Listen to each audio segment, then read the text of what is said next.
Je voudrais vous présenter une personne, n'est-ce pas? Je voudrais vous présenter une personne qui aime Dieu, qui adore Dieu, qui vit pour Dieu, qui ne respire que pour Dieu. En tout cas, partagez le temps que je vous présente la personne. Une personne qui respire, qui vit pour Dieu, qui adore Dieu et comment dirais-je, qui essaye au maximum possible de représenter Dieu sur la terre, n'est-ce pas?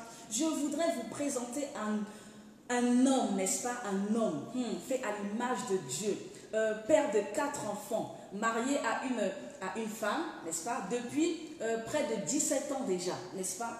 Alors, je voudrais vous présenter un écrivain, un auteur, un compositeur, un chanteur, un formateur, un conférencier. Je voudrais vous présenter une personne. Je voudrais vous présenter quelqu'un qui a beaucoup de talent, n'est-ce pas? Qui a beaucoup de dons. Dans cette personne, Dieu a mis beaucoup de potentiel, n'est-ce pas? Et ce pourquoi, pour être une source de bénédiction pour la création tout entière. Je voudrais vous présenter celui qui, à mes yeux, représente un monument, que dis-je, un héros, que dis-je, un génie, n'est-ce pas? Je voudrais vous présenter celui qui pour moi est un modèle, que dis-je, mon best-of.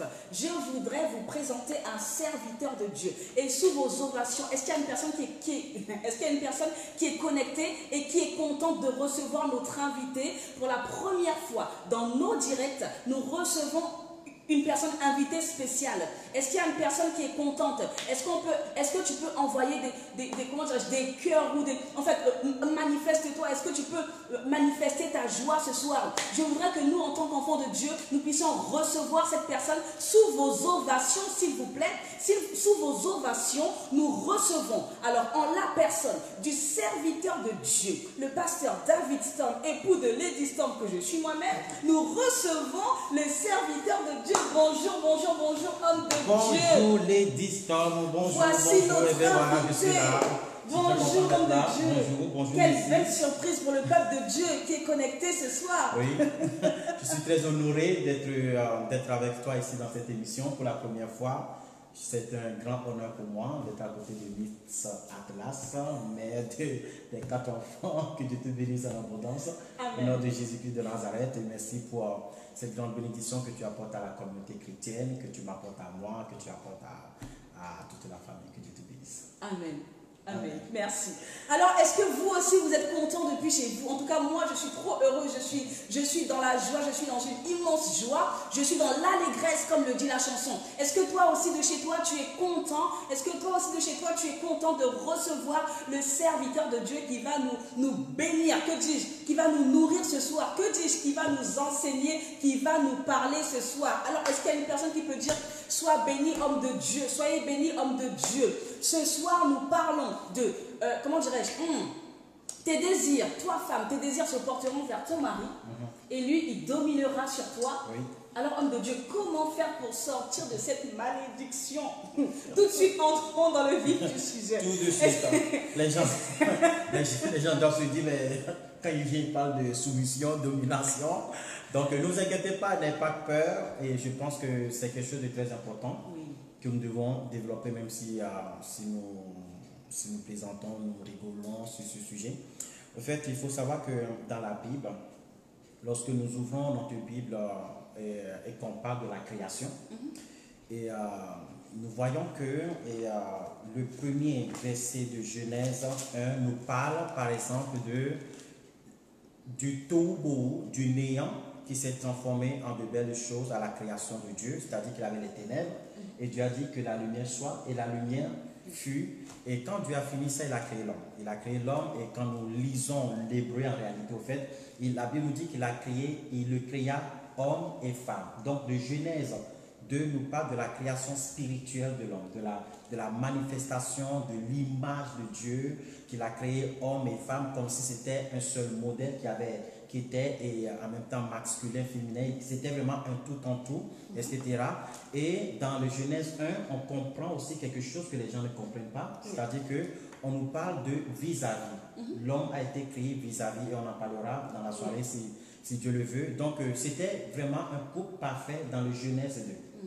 D'accord? Tout allait bien, il n'y avait pas d'à côté, il n'y avait rien du tout, jusqu'au Genèse 3. Donc les bénédictions de multipliez-vous, D'accord, multipliez-vous, remplissez la terre, dominez la terre. On avait l'impression que Dieu parlait aux deux en même temps, comme si l'ordre était donné aux deux en même temps, d'accord. Et jusqu'à ce qu'on arrive au Genèse 3. Et Genèse 3, les choses changent radicalement. Oui. C'est-à-dire que le serpent paraît. Et la Bible nous dit qu'il était rusé de tous les animaux. Et on verra ce soir pourquoi est-ce que la Bible nous parle du serpent rusé, puisque tous les animaux, est-ce qu'il y a eu des animaux qui ont tenté leur chance, qui n'ont pas réussi, mais le serpent a su faire pour pouvoir réussir à séduire la femme. Et on parle maintenant de la malédiction. Donc c'est une malédiction ici qui consiste à ce que j'augmenterai la souffrance de tes grossesses. Tu enfanteras avec douleur et tes désirs se porteront vers ton mari et il dominera sur toi. Et le problème ici, c'est que beaucoup de personnes pensent qu'il s'agit de rapports sexuels entre l'homme et la femme. Et pendant des années, beaucoup ont cru qu'il s'agissait de ça, de la domination masculine de l'homme sur la femme. On croyait que c'était le désir charnel, alors que non, pas du tout. C'était carrément autre chose. Lorsque nous ouvrons notre Bible et les deux endroits, d'accord, les deux endroits les plus proches. Pour pouvoir, je vais vous donner une méthode aujourd'hui de pouvoir comprendre la Bible. En fait, lorsqu'il y a deux mots qui se suivent, d'accord, deux mots qui se suivent, il faut trouver quel endroit dans la Bible ces deux mots se suivent en même temps aussi, pour pouvoir comprendre ce que cela veut dire. Et je vais vous faire une démonstration pour vous expliquer et pour vous amener à comprendre bien cette phrase comme une démonstration théologique afin que vous compreniez et que vous n'oubliez plus jamais et que vous sortiez de cette malédiction dans le nom puissant de Jésus-Christ de Nazareth, parce que la malédiction n'est pas le plan de Dieu. Et Dieu, la Bible dit que Jésus-Christ est venu nous libérer de toute la malédiction de la loi afin que nous puissions avoir la bénédiction d'Abraham. Alors, après les explications, j'enseignerai aussi, si vous permettez bien sûr, comment toutes les femmes du monde entier sortiront de cette malédiction où elles se sentent écrasées, méprisées comme une serpillère, alors que non, pas du tout. Et je vais vous démontrer comment la femme est une créature merveilleuse dont l'homme a vraiment indispensablement besoin, sauf ceux qui se mettent de côté pour servir Dieu, qu'on peut appeler les unis. Donc nous sommes bien d'accord que nous avons au Genèse 3, d'accord, Genèse 3 où la Bible dit, et il a dit d'abord, serpent, verset 15, je mettrai l'inimitié entre toi et la femme. Pourquoi on parle d'inimitié? Ça veut dire qu'on parle d'inimitié, on parle d'amitié. Oui. On parle d'intimité. On parle de relation de confiance. Donc ici, on nous parle d'inimitié entre la femme et toi. Toi le serpent, entre ta postérité et sa postérité, celle-ci t'écrasera la tête et tu lui blesseras le talon. Déjà, ça veut dire que Dieu est en train de mettre une séparation radicale pour que cela ne se reproduise plus jamais, que le serpent ne puisse plus jamais séduire la femme. Et je vais vous donner des explications tout à l'heure. Donc, premièrement, je mets l'inimitié. Tu n'auras plus accès. Pourquoi? Parce que les animaux pouvaient communiquer avec les hommes avant. Et la Bible nous dit que Salomon étudiait les fourmis. Il pouvait comprendre, il pouvait communiquer avec les fourmis tellement que sa sagesse était vraiment surnaturelle, sa sagesse était extraordinaire. Donc, premièrement, je mets l'inimitié, c'est-à-dire qu'il n'y aura plus de relation amicale, il n'y aura plus de relation de compréhension entre la femme et toi, ni sa descendance. Ça, c'est fait. Ça veut dire que le serpent, parmi tous les animaux, lui qui disait je suis le costaud, je vais y arriver, je vais arriver à séduire la femme, et bien qui est arrivé aujourd'hui ne peut plus séduire. Il a été vraiment déchu parmi les animaux. Celle-ci t'écrasera la tête et tu lui blesseras le talon. Ça veut dire que la femme te dominera. Sa descendance te dominera. Mais il dit à la femme, j'augmenterai la souffrance de tes grossesses et tu enfanteras avec douleur. Ça veut dire que la souffrance des grossesses peut être guérie et au nom de Jésus, s'il y a quelqu'un qui nous suit en ce moment, qui reçoit la guérison divine au nom de Jésus-Christ de Nazareth. Amen. Ne t'inquiète pas, je sais que c'est pas là qu'on va envoyer le feu, on va chasser les démons. Donc je sais que c'est une émission intellectuelle, mais bon, j'en profite en même temps. On peut pas chasser qui on est en spirituellement. Mais ce que je veux dire par là, c'est quoi? C'est que il y a des gens qui ont des grossesses de douleur.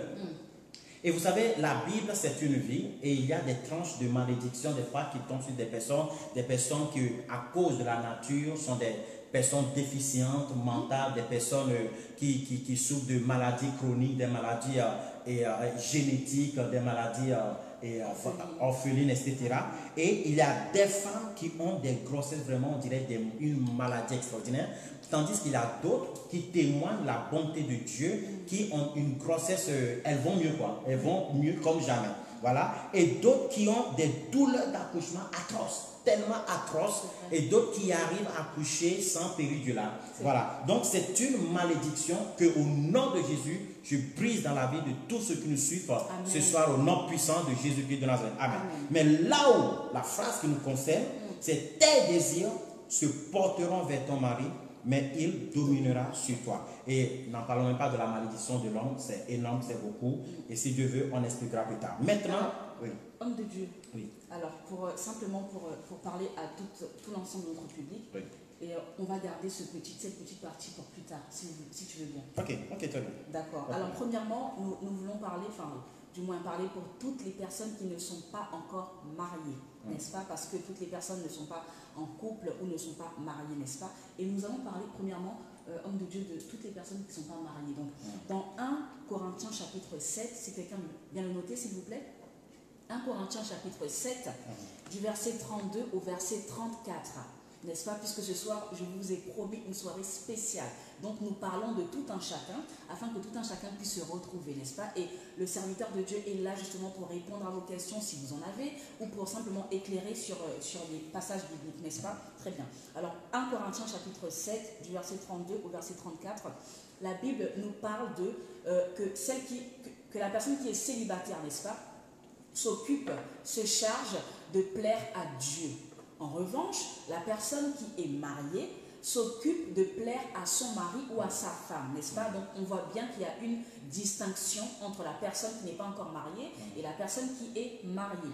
Alors, ma première question, homme de Dieu, c'est quelle devrait être l'attitude de quelqu'un qui n'est pas encore marié, donc qui est célibataire? Quelle devrait être sa vie, son quotidien? Quelles devraient être ses pensées? Vers quoi la personne devrait être dirigée? Comment dirais-je? Quel devrait être son quotidien en tant qu'enfant de Dieu?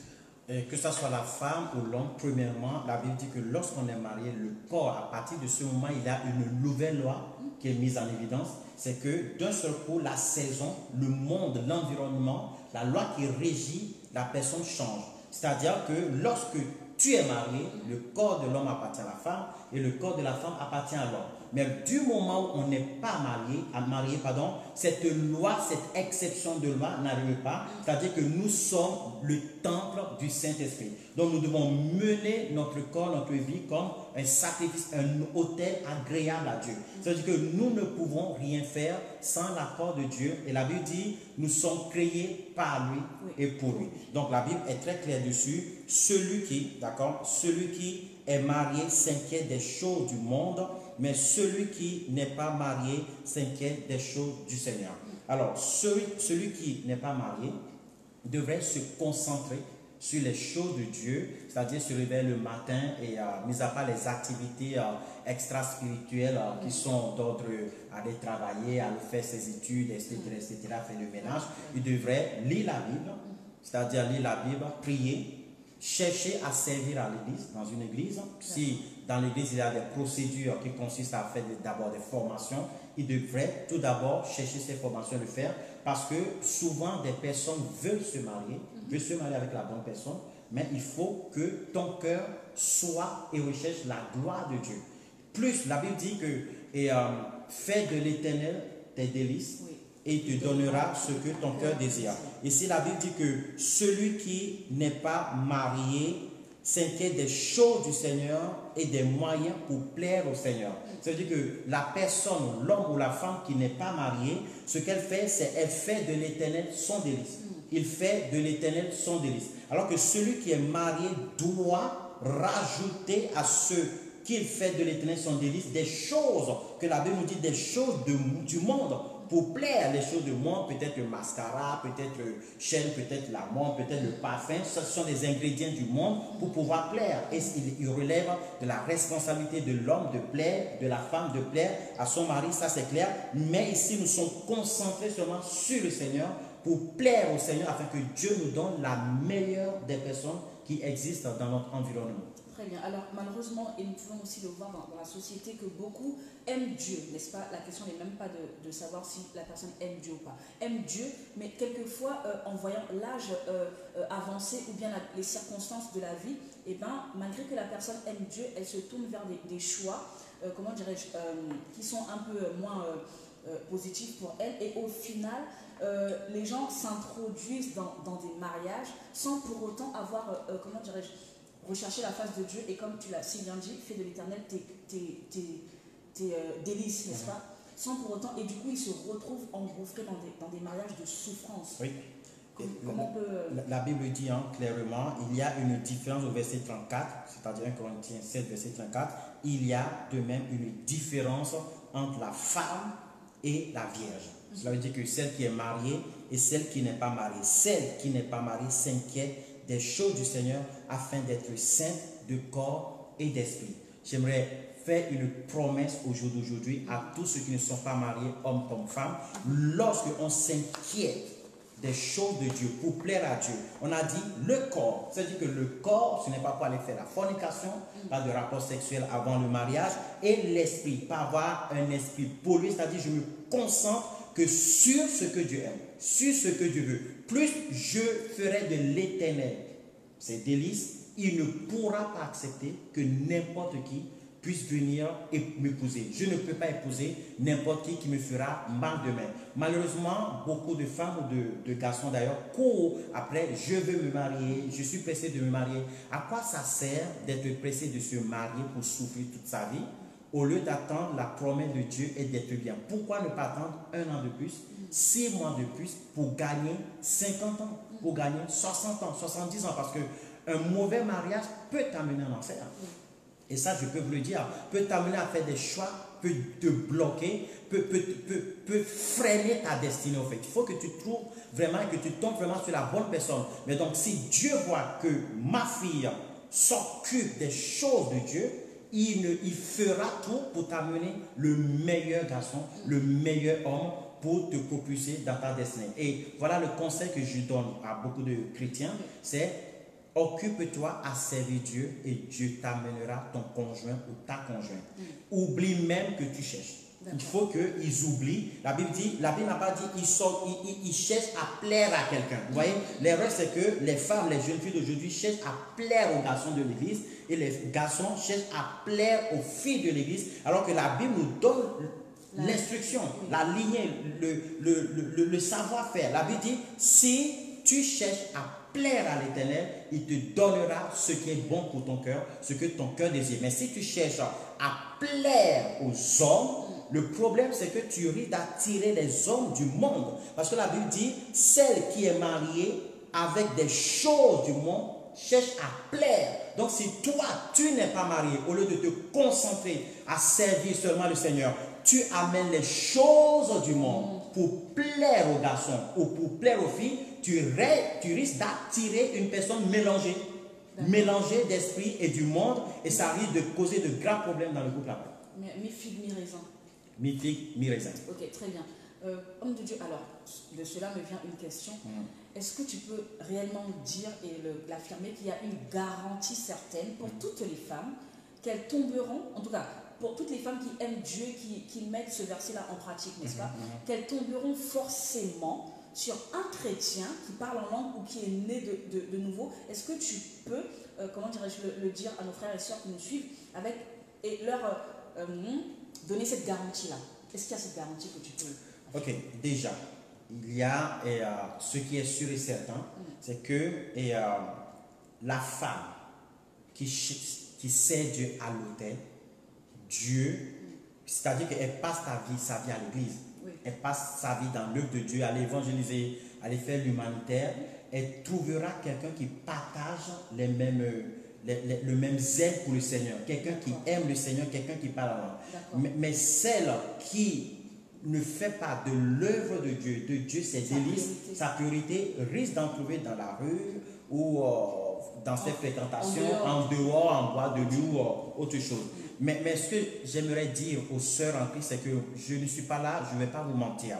Je vais vous dire la vérité. Premièrement, la réalité statistique fait qu'il y a plus de femmes sur la terre que d'hommes. C'est-à-dire que dans certains pays, il y a 3 fois plus de femmes que d'hommes. Dans d'autres pays, il y a 5 fois plus de femmes que d'hommes. Et voire dans d'autres pays, 10 fois plus de femmes que d'hommes. Donc, en moyenne, il y a près de 4 ou 5 fois de femmes sur la terre que d'hommes. Ça, c'est de 1. Cela veut dire tout simplement que si on devait prendre toutes les femmes, et en plus les femmes, le taux de mortalité sur la route, les accidents, etc., ce sont les hommes, c'est je pense 85% d'hommes qui meurent par accident que de femmes. C'est énorme, 85% des accidents mortels sur la route, ce sont des hommes et non des femmes. Donc si on prend ça, et si on voit encore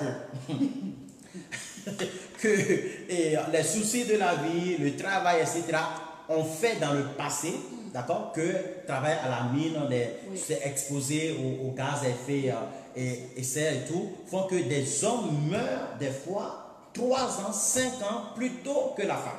Donc quand on prend toutes ces choses, nous constatons que si même on dit, allez, 1, 2, 3, tout le monde épousez-vous, il y aura quand même, je pense, 30% de femmes qui ne pourront pas se marier.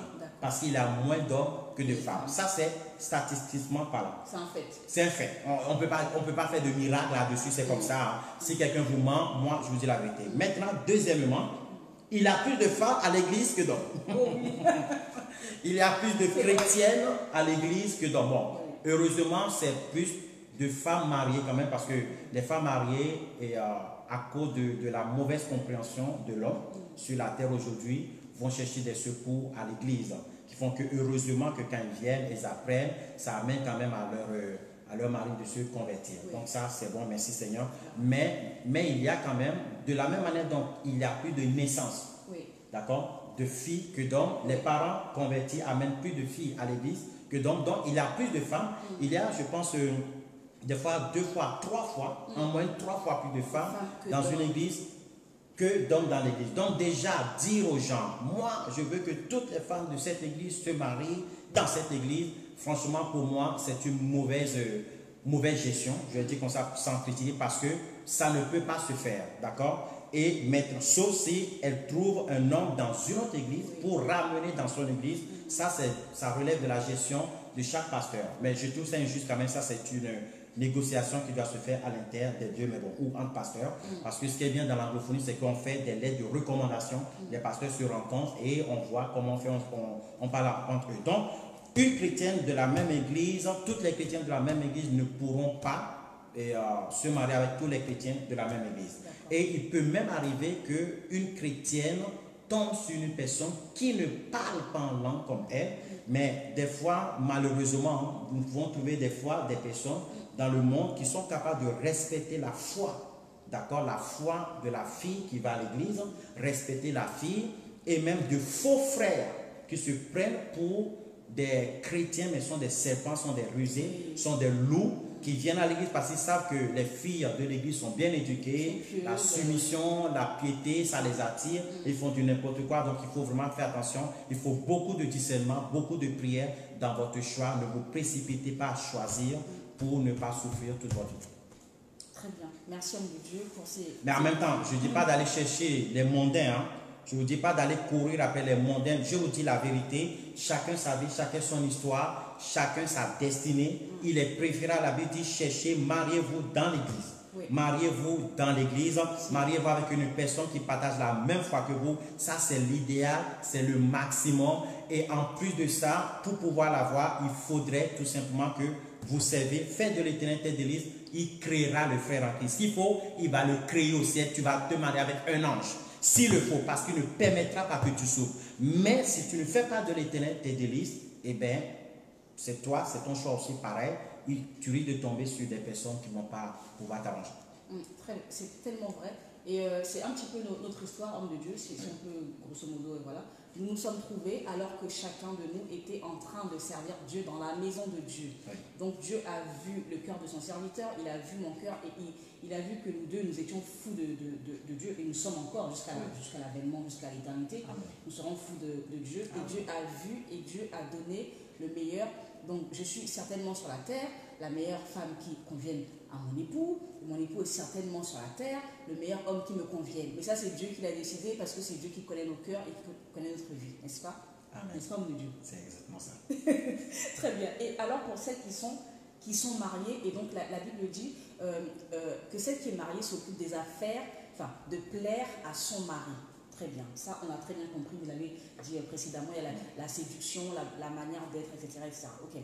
Mais alors, qu'est-ce qui fait défaut? Là, nous allons parler de, typiquement dans l'actualité des couples actuels, n'est-ce pas, dans la société actuelle. Qu'est-ce qui fait défaut? Parce que nous remarquons qu'il y a autant de divorces dans le monde que dans l'Église, malheureusement. Et donc, alors, serviteur de Dieu, qu'est-ce qui fait défaut dans les couples? Comment dirais-je, lorsqu'on voit le comportement de la femme envers l'homme, le comportement de l'homme envers la femme, pourquoi ça ne marche pas alors que la Bible nous dit que la femme doit plaire à son mari, l'homme doit plaire à sa femme? Donc pourquoi au juste il y a qu'est-ce qui se passe au sein des foyers qui cause tous ces problèmes? Premièrement, la désobéissance et la mauvaise compréhension, encore une fois, des principes de Dieu sur le mariage. Dieu est l'instituteur du mariage, c'est lui qui a créé le mariage et il a mis des notices du fonctionnement dans le mariage. Le premier, c'est l'égoïsme, la désobéissance, la chair, et penser à soi et beaucoup d'autres critères qui font que le mariage s'écroule, beaucoup de négligence, mais beaucoup de raisons qui concernent le terme aussi. Quand on reviendra sur le terme, je reviendrai sur ça. Sur la question, je pense que ça aidera beaucoup de personnes parce que pour éviter que je me répète en fait. D'accord, très bien. Alors, je vais parler des cas pratiques. Alors, j'ai reçu une question d'une femme qui a écrit pour demander un conseil. Alors, voici ce qu'elle disait. Elle est mariée, donc elle vit avec son mari tranquillement. Et son mari a eu des comportements d'infidélité à plusieurs reprises. Et donc, elle a été très très déçue. Donc, elle explique qu'elle, comment dirais-je, ne pouvant pas se venger de son mari.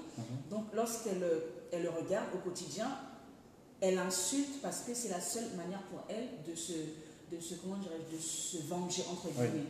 Donc, elle aime son mari, donc elle ne veut pas divorcer de son mari, n'est-ce pas? Mais elle n'arrive pas à, elle n'arrive pas à passer outre ces problèmes de couple qu'elle traverse. Donc, elle passe son temps à réprimander ou bien à revenir dessus, à ressasser le passé ou bien à insulter.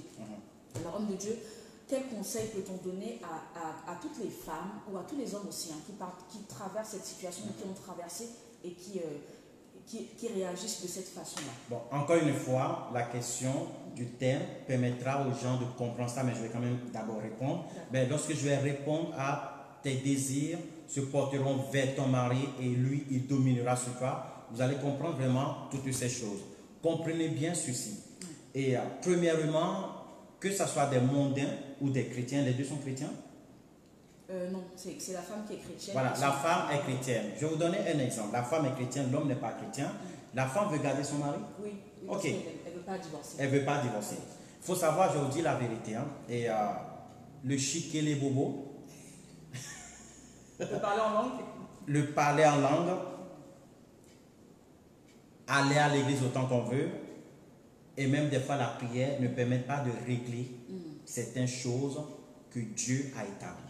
Si Dieu dit ne va pas toucher le feu, si tu touches le feu, ça va te brûler.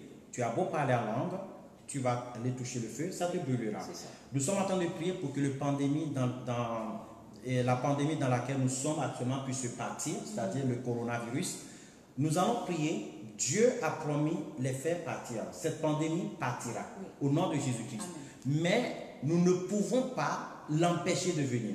Parce que la Bible dit qu'il y aura des épidémies. La Bible dit qu'il y aura des guerres. Nous ne pouvons pas, nous, aujourd'hui, dans l'Église, dire que nous allons prier tellement qu'il n'y aura plus de guerre sur la terre. C'est faux. La Bible dit d'ailleurs, lorsque vous allez prier paix, paix, paix, c'est là même que la guerre va venir. Voilà. Donc, il y a des choses qu'on ne peut pas éviter. Il y a des principes de mariage que si nous ne les appliquons pas, nous mettons notre mariage en danger. Il y a aux États-Unis, écoutez-moi bien, autant de divorces dans l'église que dans le monde. Je répète, aux États-Unis, je ne sais pas cette année, mais il y a, dans les 10 dernières années, on a constaté qu'il y a autant de divorces dans l'église que dans le monde. Cela veut dire que même le fait de dire je suis chrétien, que je vais à l'église, n'est même plus forcément une garantie anti-divorce. Donc, qu'est-ce qu'il se faut faire? Je vais vous donner un témoignage vivant. J'ai prié il y a quelques mois pour une femme qui est venue me voir. Son mari est bon, je ne vais pas le dire, son mari est un directeur, un chef d'entreprise, un grand chef d'entreprise d'ailleurs. Et elle est venue me voir en pleurant pour dire que je veux que mon mari revienne parce que mon mari est parti de la maison et il a décidé de divorcer. Il n'était pas comme ça, il a changé d'attitude et il a décidé de se marier avec sa secrétaire dans l'entreprise. Donc, elle est partie partout, d'accord? Ça a été très compliqué pour elle, elle n'a pas eu de solution.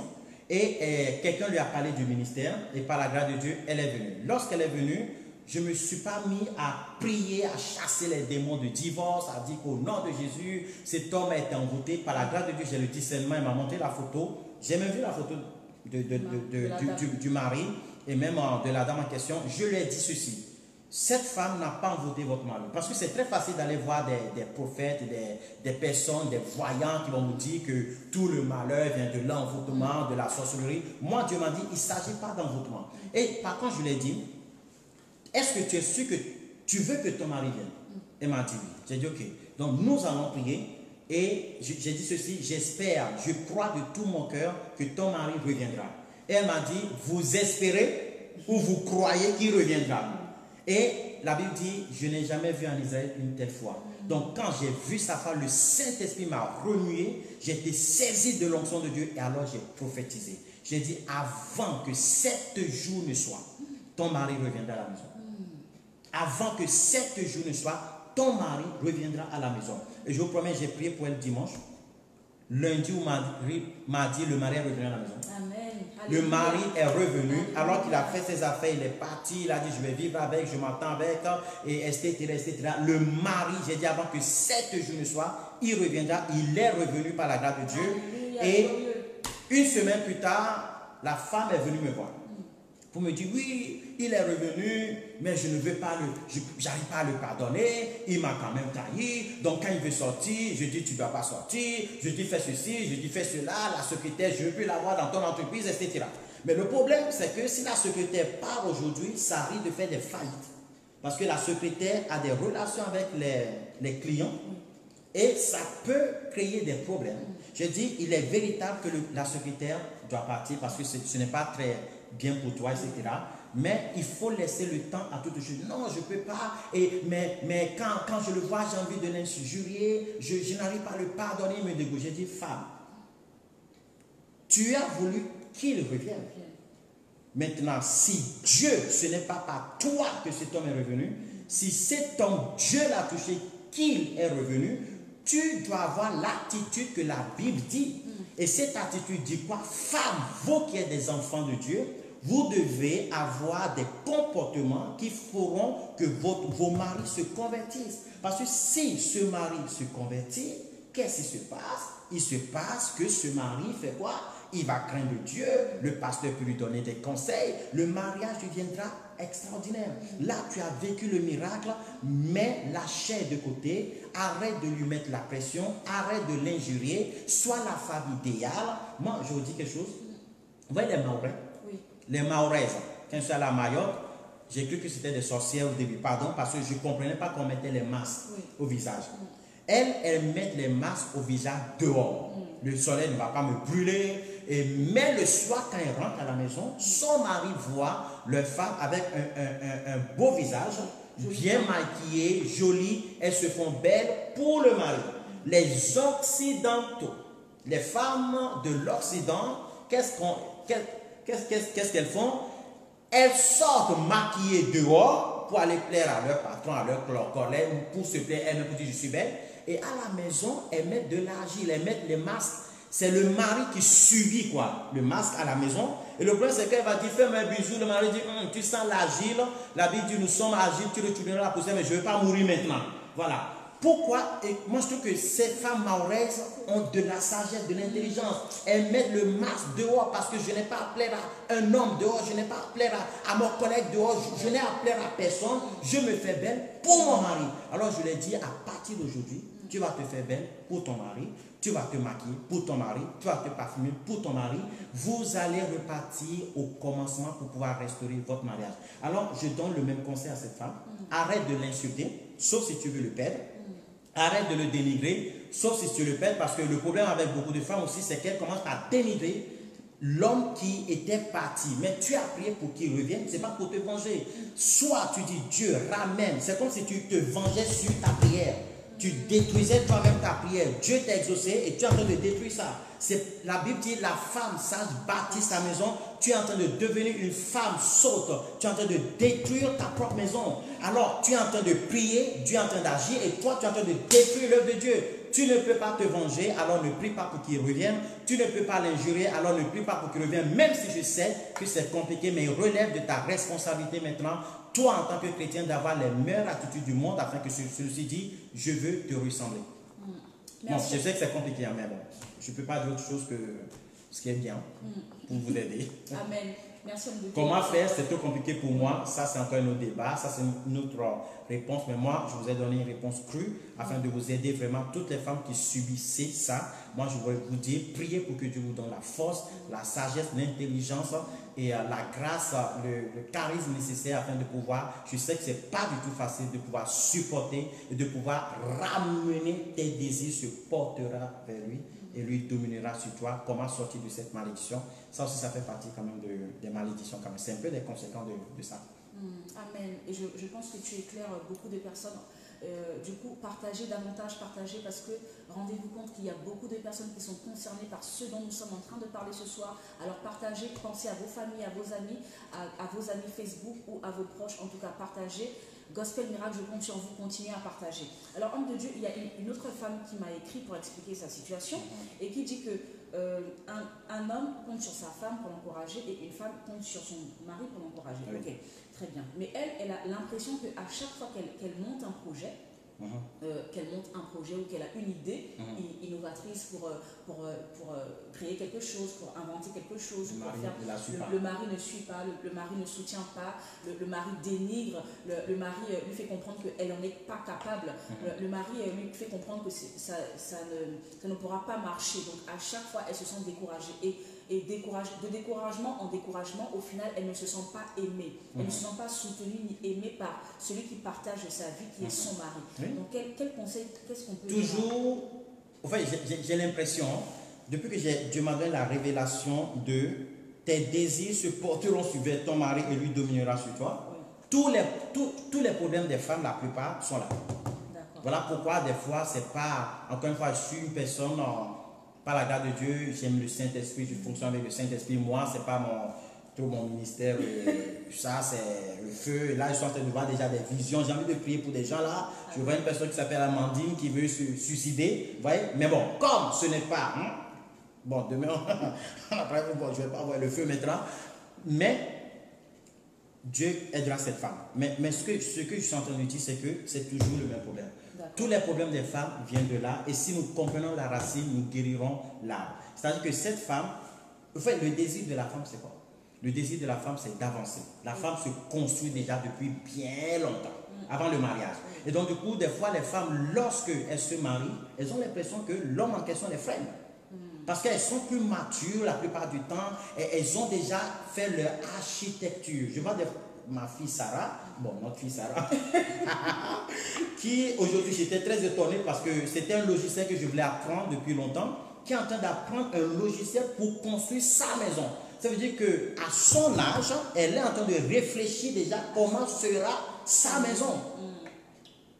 Va maintenant prendre un enfant, un garçon, que tu trouveras rarement en train de réfléchir sur comment sera sa maison. Il dira, oui, j'aurai une grande maison, une grande piscine, un tennis de basket, Et lui, il vit dans un rêve. Il parle alors que la femme est dans l'action, dans les faits. Ouais? Donc, souvent, les femmes veulent faire des choses, mais des fois, ça dépend de l'homme. Et ça les frustre, ça les bloque. Ce que la femme doit faire, elle doit faire comme Esther. D'accord. Elle doit faire comme Esther, elle doit faire comme Sarah. Qu'est-ce que Sarah fait? Abraham n'a pas voulu écouter, elle a prié, Dieu a touché le cœur d'Abraham, Abraham a obéi. Qu'est-ce que Esther a fait? Esther a prié, a jeûné, mais elle a été sage. Elle a su obtenir de la main du roi. Qu'est-ce que Hérodia a fait? Elle a fait danser sa fille, elle a voulu la tête de Jean-Baptiste. Jean-Baptiste, que Hérode ne voulait pas décapiter, il a fini par le décapiter parce que la femme a demandé. Donc, une femme sage bâtit sa maison, une femme vertueuse, une femme sage arrive à recevoir de la main du roi. Il ne faut pas que les femmes essaient de recevoir. Un homme est un roi. Voilà. Il ne faut pas que la femme essaie de recevoir par forcing. Tu forces aujourd'hui, il bloque, tu forces demain, il bloque. S'il le fait, c'est parce qu'il ne veut pas de problème. Mais si c'est un résistant, il ne veut pas t'écouter parce qu'il a l'impression qu'à chaque fois que tu ouvres ta bouche, tu l'accuses. Donc, il fait semblant d'écouter parce que tu le blesses, etc., etc. Donc, au fait, il faut trouver le moyen par la prière, par le jeûne, c'est vrai, mais par... Les femmes ont une grâce. La femme vertueuse a une grâce. La femme peut recevoir de la main du roi. Moi, je crois à la capacité de la femme, à ce que Dieu a mis dans la femme, que si elle prie, si elle lit la Bible, Dieu lui montrera comment faire pour que cet homme puisse écouter ce projet et que cet homme valide ce projet. Et c'est le conseil que je peux donner à la femme. La femme prie, Dieu te montrera comment aller parler à cet homme. Dieu, si c'est ton mari, si s'est levé pour t'épouser un jour, qu'il a mis la bague à ton doigt, c'est que quelque part un jour dans sa vie, il s'est dit, je veux le bien de cette femme, il est obligé de t'écouter. Et je veux conseiller aux hommes d'écouter souvent les femmes, parce qu'elles ont souvent raison. Voilà, donc si cette femme a ce projet, la Bible nous dit, si vous lisez Proverbe 31, dans le livre de Proverbe 31, on nous dit que la femme vertueuse est cette femme que même si l'homme n'a pas à manger, l'homme n'a pas de travail, elle peut aller chercher du travail, elle peut aller chercher le pain, elle peut créer sa maison, elle peut construire sa maison, elle est vraiment la gloire de l'homme. Donc si une femme a l'intuition d'un projet que l'homme lui permet, de la même manière dont les hommes se trompent, souvent elles créent 10e entreprise et qu'il a échoué, mais permettez à la femme aussi d'essayer de créer ces entreprises. Ce n'est pas parce qu'elle a échoué hier qu'elle n'a pas le droit d'échouer. L'échec, c'est quoi? C'est maîtriser le succès et la réussite. Celui qui échoue, qui apprend à échouer, c'est quelqu'un qui est le maître, qui maîtrise le succès. Demain, il réussira tout ce qu'il fera. Il ne fera plus les mêmes erreurs. Alors, j'invite les hommes à écouter les femmes, à faire attention à leur intuition. Si une femme a un projet, vous devez la laisser faire, vous devez l'aider, plutôt l'encourager dans ce projet. Sinon, ce sera la frustration. Sinon, tu es en train de lui dire, je ne te fais pas confiance, tu es un incapable, alors que Dieu n'a pas créé la femme incapable, Dieu a créé la femme véritablement, totalement capable. Amen. J'espère que j'ai répondu. Amen. Et je vais encore plus loin, serviteur de Dieu, il y a quelques jours, tu as même dit cette belle phrase, la femme et le Saint-Esprit de l'homme. Oui, deuxième Saint-Esprit de l'homme. Deuxième Saint-Esprit de l'homme. Alors que chaque femme garde bien sa place du deuxième Saint-Esprit de l'homme qui amène que des choses positives auprès de l'homme. Alors, très bien. Homme de Dieu, voici, nous arrivons, ne vous inquiétez pas, nous arrivons. Je vais me moucher, mais je n'ai pas Corona. Ne vous inquiétez pas, nous arrivons à l'objet de notre thème, n'est-ce pas? Nous arrivons petit à petit, n'est-ce pas? Alors, homme de Dieu, nous sommes en confinement, n'est-ce pas? Où des problèmes de couple surgissent, puisque les gens sont 24 heures sur 24 ensemble, donc les problèmes de couple surviennent, les gens sont vis-à-vis de leurs défauts, des problèmes relationnels, l'état de santé du couple, la qualité même de leur couple est mise en évidence, l'amour est mis à rude épreuve pour certains, tandis que pour d'autres, ils se retrouvent et ils en profitent. Alors, nous avons même entendu que beaucoup de divorces se préparent, puisque les gens se retrouvent face à face à leurs problèmes de couple. Donc, le confinement amènerait, n'est-ce pas, est en train d'amener plusieurs personnes à vouloir se séparer, divorcer, en tout cas mettre fin à leur union, mettre fin à leur mariage. Homme de Dieu, qu'est-ce que tu peux vraiment qu'est-ce qu'on peut faire pour ces personnes qui traversent ces situations compliquées? Parce qu'il y a quand même beaucoup de divorces déjà, sans parler du confinement. Beaucoup de divorces, oui. Beaucoup de Sur divorces. le plan statistique, effectivement, j'ai vu ça dans un journal de statistiques. Il y a beaucoup de divorces qui vont se faire parce que beaucoup trouvaient l'excuse de respirer un peu. C'est ce que des fois je dis dans les enseignements. Avant, tu es mon oxygène, je ne peux plus respirer sans toi. Et après, l'un ou l'autre est devenu le gaz carbonique. Donc, c'est très compliqué au jour d'aujourd'hui. Avant, les hommes allaient respirer dehors, les femmes allaient respirer dehors. Et maintenant, gaz carbonique plus gaz carbonique, ça fait pétard. Voilà. Qu'est-ce qu'il faut faire? Premièrement, il faut que l'homme soit motivé de garder son nom. Vous voyez? La femme, pareil. Qu'est-ce qu'il faut faire? Et comment dirais-je? Il faut, premièrement, pour ceux qui travaillent, il faut s'organiser. Parce que c'est un autre style de vie. Personne ne s'est préparé à ça. On n'a pas dit dans une semaine, beaucoup n'y croyaient d'ailleurs pas. On a dit à partir d'aujourd'hui, à partir de demain, à partir dans 2 jours, confinement, vous allez rester là. Il fallait s'organiser autrement. Il fallait une autre organisation. L'homme n'a pas été créé pour vivre seul déjà. Il y a des gens qui sont en train de péter les plombs parce qu'ils sont seuls quelque part, excuse-moi le terme, mais l'homme n'a pas été créé pour vivre seul. Là, on est en train de constater là. Hein? Tout le monde qui disait oui, je suis bien seul, je suis bien, j'ai besoin de personne. Mais vivre sans personne, ça devient compliqué maintenant. Les gens, oui, je veux voir les gens, je vais aller au parc, je vais aller au supermarché, je veux sortir, je veux vivre. Comme si la vie, c'était l'un plus l'autre. Alors, ce que j'aimerais conseiller, c'est quoi? Premièrement, il faut se réorganiser. Si l'homme et la femme travaillaient et que maintenant les deux sont obligés de rester à la maison, il faut créer une pièce dans la maison qui devient le bureau amovible.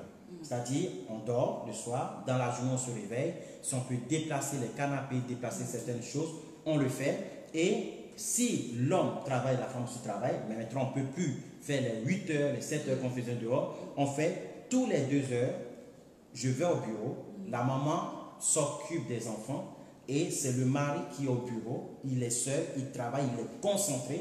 Parce qu'il y a certaines personnes, par exemple, qui travaillent dans l'informatique, qui sont des mathématiciens, qui sont des prospecteurs et téléconseillers, ceux qui ont besoin de réfléchir, ils ont besoin de leur tête, ils ont besoin du calme pour pouvoir réfléchir, les architectes, des calculateurs, même des fois des experts comptables, ceux qui doivent travailler de loin, il faut le calme. Le cri des enfants, plus le cri de la femme, etc., ça les explose. Et c'est ça qui fait que quand ils sortent de là-bas, ils essaient de travailler, taisez-vous. C'est ça qui fait que les gens pètent les plombs, en fait. Quand vous êtes mathématicien, vous comprenez ça. Un scientifique comprendra ce que je suis en train de dire. Voilà. Un informaticien aussi comprendra parce que c'est la programmation. Tu sautes une ligne de programmation de C++, c'est fini. Tout ton travail est comme zéro. Alors si c'est le cri d'une femme, le cri d'un homme, le cri d'un enfant qui a fait ça, c'est énerve. Pareil pour les femmes aussi. Les femmes ont besoin de concentration, même si elles ont plus de qualité à pouvoir faire beaucoup de choses à la fois.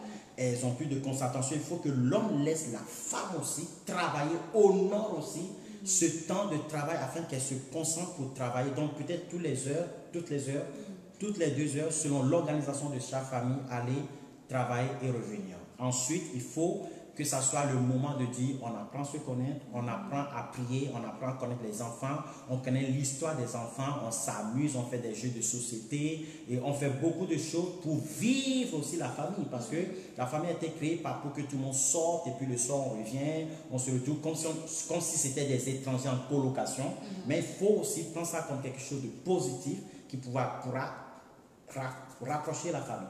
D'accord. Très bien, donc je vais récapituler ce que l'homme de Dieu a dit. Donc en ce temps de confinement qui n'a pas été préparé, il faudrait absolument aménager des temps où chacun se retrouve avec lui-même. N'est-ce pas, que la femme se retrouve, que l'homme se retrouve toutes les 2 heures, où vous aménagez un endroit où l'homme peut se retrouver tout seul pour pouvoir travailler et continuer ses projets et avancer. Comme s'il était au bureau, en fait, comme s'il allait travailler. D'accord. Et même la femme, pareil aussi, qu'elle puisse se retrouver et se poser et au calme, tranquillement, et ensuite retrouver la vie familiale, la vie de couple également, parce que le couple aussi doit également se retrouver. En tout cas, subdiviser ce temps que vous passez en famille, en tout cela. Et c'est tout cela qui constitue la vie, n'est-ce pas? Et puis que les femmes arrêtent de nous mentir. Hein. Je sais très bien que des fois, même les femmes au foyer, des fois, quand le mari part, vous faites quoi? Ouf! enfin, il est parti, je peux m'occuper de moi. Parce que la femme s'occupe des enfants, s'occupe du mari, s'occupe à manger, s'occupe de la maison. Non, des fois, elle a besoin de s'occuper d'elle. Imaginez le mari qui est sur son dos, apporte-moi de l'eau, fais-moi ceci, occupe-toi les enfants sont en train de crier, ah, je suis machin, fais machin. Non, même si c'est une femme au foyer qui n'a pas de travail, il faut que l'homme, on est en confinement, il ne travaille pas 7 heures par jour, comme il a l'habitude de le faire, il n'a qu'à s'organiser. Tu fais 2 heures, tu sors, ta femme s'occupe d'elle. Elle se repose. T'as qu'à la servir, t'as qu'à faire à manger, t'as qu'à t'occuper des enfants. Au fait, il faut que la femme aussi retrouve ses habitudes, au moins une partie de ses habitudes, quand le mari partait, et en même temps, ça régularisera, par exemple, ça donnera beaucoup d'intime et beaucoup d'efficacité aussi au retrouver. En fait, c'est une organisation.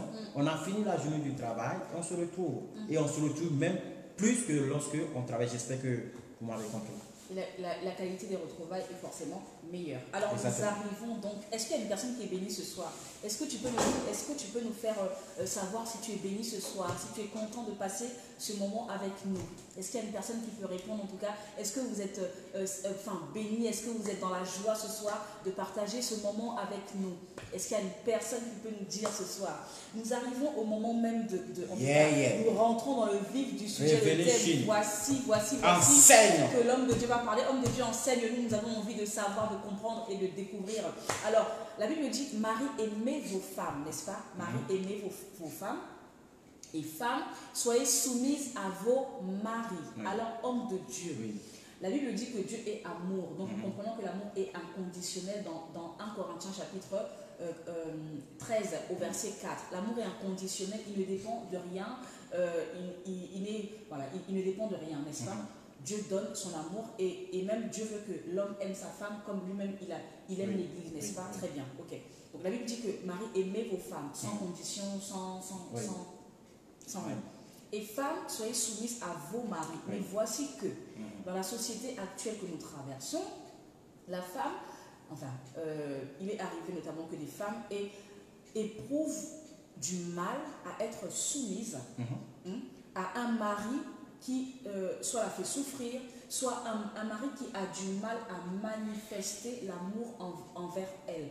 En fait, à partir du moment où elle ne ressent pas cet amour-là, où elle n'est pas, parce que l'amour que le mari lui donne, c'est sa sécurité. Donc à partir du moment où elle ne se sent pas en sécurité, donc elle a du mal à être soumise envers cet homme-là, alors que Dieu demande la soumission. Oh mon Dieu, je ne suis pas sûre. Toujours, je crois qu'on était venu sur le sujet, mais bon.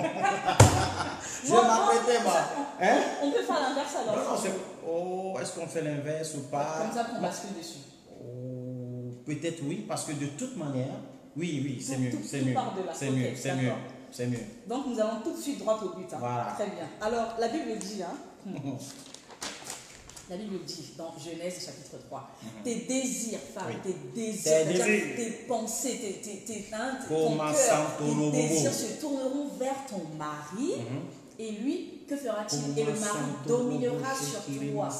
Et ensuite, il dominera sur toi. Alors ce soir, homme de Dieu, révèle-nous, en tout cas dis-nous, enseigne-nous comment chaque femme doit sortir de cette malédiction-là. Au nom de Jésus-Christ de Nazareth. Il y a quelqu'un qui a mal à l'oreille. Au nom de Jésus-Christ de Nazareth, reçois la guérison divine. Cette personne qui suit cette émission maintenant, tu as mal à l'oreille gauche. Voilà. À l'oreille gauche, ça te fait mal à l'intérieur. Tu ne peux pas aller consulter de médecin parce que ça fait déjà près de 7 jours.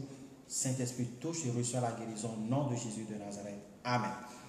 Maintenant, comme je le disais tout à l'heure, merci pour cette question extraordinaire, révélation que Dieu m'a donnée il y a quelques jours. Genèse 3, écoutez bien. Genèse 3, verset 16. Tu enfanteras avec douleur, malédiction. Et tes désirs se porteront sur ton mari, malédiction, mais il dominera sur toi, malédiction. Donc les gens pourront dire, mais c'est normal que mes désirs se portent vers mon mari et que le désir du mari se porte vers moi. Oui, c'est vrai que c'est ça qui devrait être normal. D'accord? Mais si ce n'est pas le désir se porte vers ton mari, comme l'a dit le Ecclésiaste, parce que dans le livre de Cantique des Cantiques aussi, il est écrit que et ton désir se porte le désir de mon bien-aimé se porte vers moi. Là, on parle de l'homme, ses désirs se portent vers la femme, comme si c'était ce qui était normal, quelque part. Et on en parlera tout à l'heure. Mais s'il y a quelque chose que je vais expliquer, si cette phrase était vraie, la prochaine fois que les deux mots au plus près se sont retrouvés dans la Bible, c'est le chapitre suivant. Genèse 4, verset 7 dit, certainement, au bout de quelques temps, verset 3 d'abord, Caïn fit à l'Éternel une offrande des fruits de la terre, et Abel, de son côté, en fit une des premiers-nés de son troupeau et de leur graisse. L'Éternel porta un regard favorable sur Abel et sur son offrande, mais il ne porta pas de regard favorable sur Caïn et sur son offrande. Caïn fut irrité et son visage fut abattu. Et l'Éternel dit à Caïn, pourquoi es-tu irrité et pourquoi ton visage est-il abattu? Certainement, si tu agis bien, écoutez bien, si tu agis bien, tu relèveras ton visage. Alors que là, la femme est punie comme si son visage était comment? Abaissé. Et si tu agis mal, et si tu agis mal, le péché se couche à la porte et ses désirs se portent vers toi. C'est le même mot qui a été utilisé. Ces désirs, les désirs du péché se portent vers toi. Le même mot qui a été utilisé, les désirs du péché se portent vers toi. Si tu agis mal, ces désirs se portent vers toi. Le même mot qui a été utilisé dans tes désirs se porteront vers ton mari. Premièrement, ça veut dire que tes envies, ton succès, ce que tu veux réussir, parce que dans ce cas de figure, le péché veut dominer. Le péché veut dominer sur l'homme là. Le péché veut dominer sur Caïn. Le péché a envie d'amener Caïn en enfer. Le péché a envie de contrôler les sentiments, de contrôler l'univers, la destinée de Caïn. Parce que c'est par ce péché que Caïn a été maudit à vie. Caïn a été frappé par un signe. Il est devenu vagabond sur la terre. Vous comprenez? Voilà. Donc, si tu agis mal, le péché se couche à ta porte et ses désirs se portent sur toi, mais toi, domine sur lui. La même chose, on est bien d'accord? La même chose, ces désirs se portent vers toi, qui vient du mot hébreu tcheuka. Tcheuka. Tcheuka, qui est simple à comprendre, qui veut tout simplement dire l'envie. L'envie de contrôler, l'ardent désir. C'est comme une bête qui veut dévorer. Je veux te dévorer. J'ai envie de quelque chose, mais c'est ça seulement toi. C'est toi seul. C'est en te contrôlant que je pourrais l'avoir. C'est en faisant ma volonté. En fait, j'ai envie de t'amener à s'ouvrir à ma satisfaction. Et ça peut être aussi la satisfaction sexuelle. Parce que la Bible dit même la sodomie vient des désirs de la femme.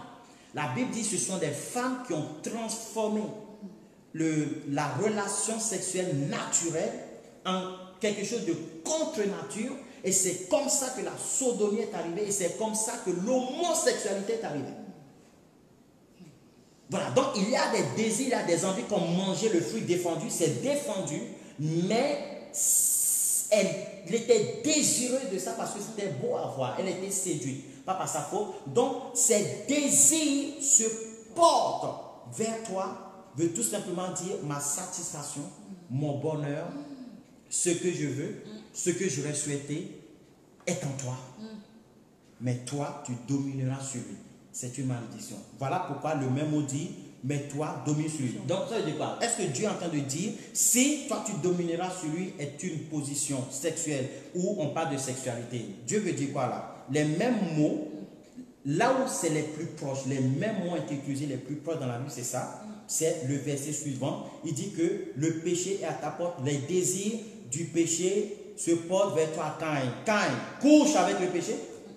Voilà. Donc, cela veut dire qu'ici, Dieu ne parle pas de rapport sexuel. Vous voyez comment la mauvaise compréhension de la Bible nous amène loin. Les gens disent amen à ça. Oui, c'est pour ça que la femme veut aller avec son mari, parce que c'est normal de désirer son mari et lui dominera sur toi. Manque de connaissance.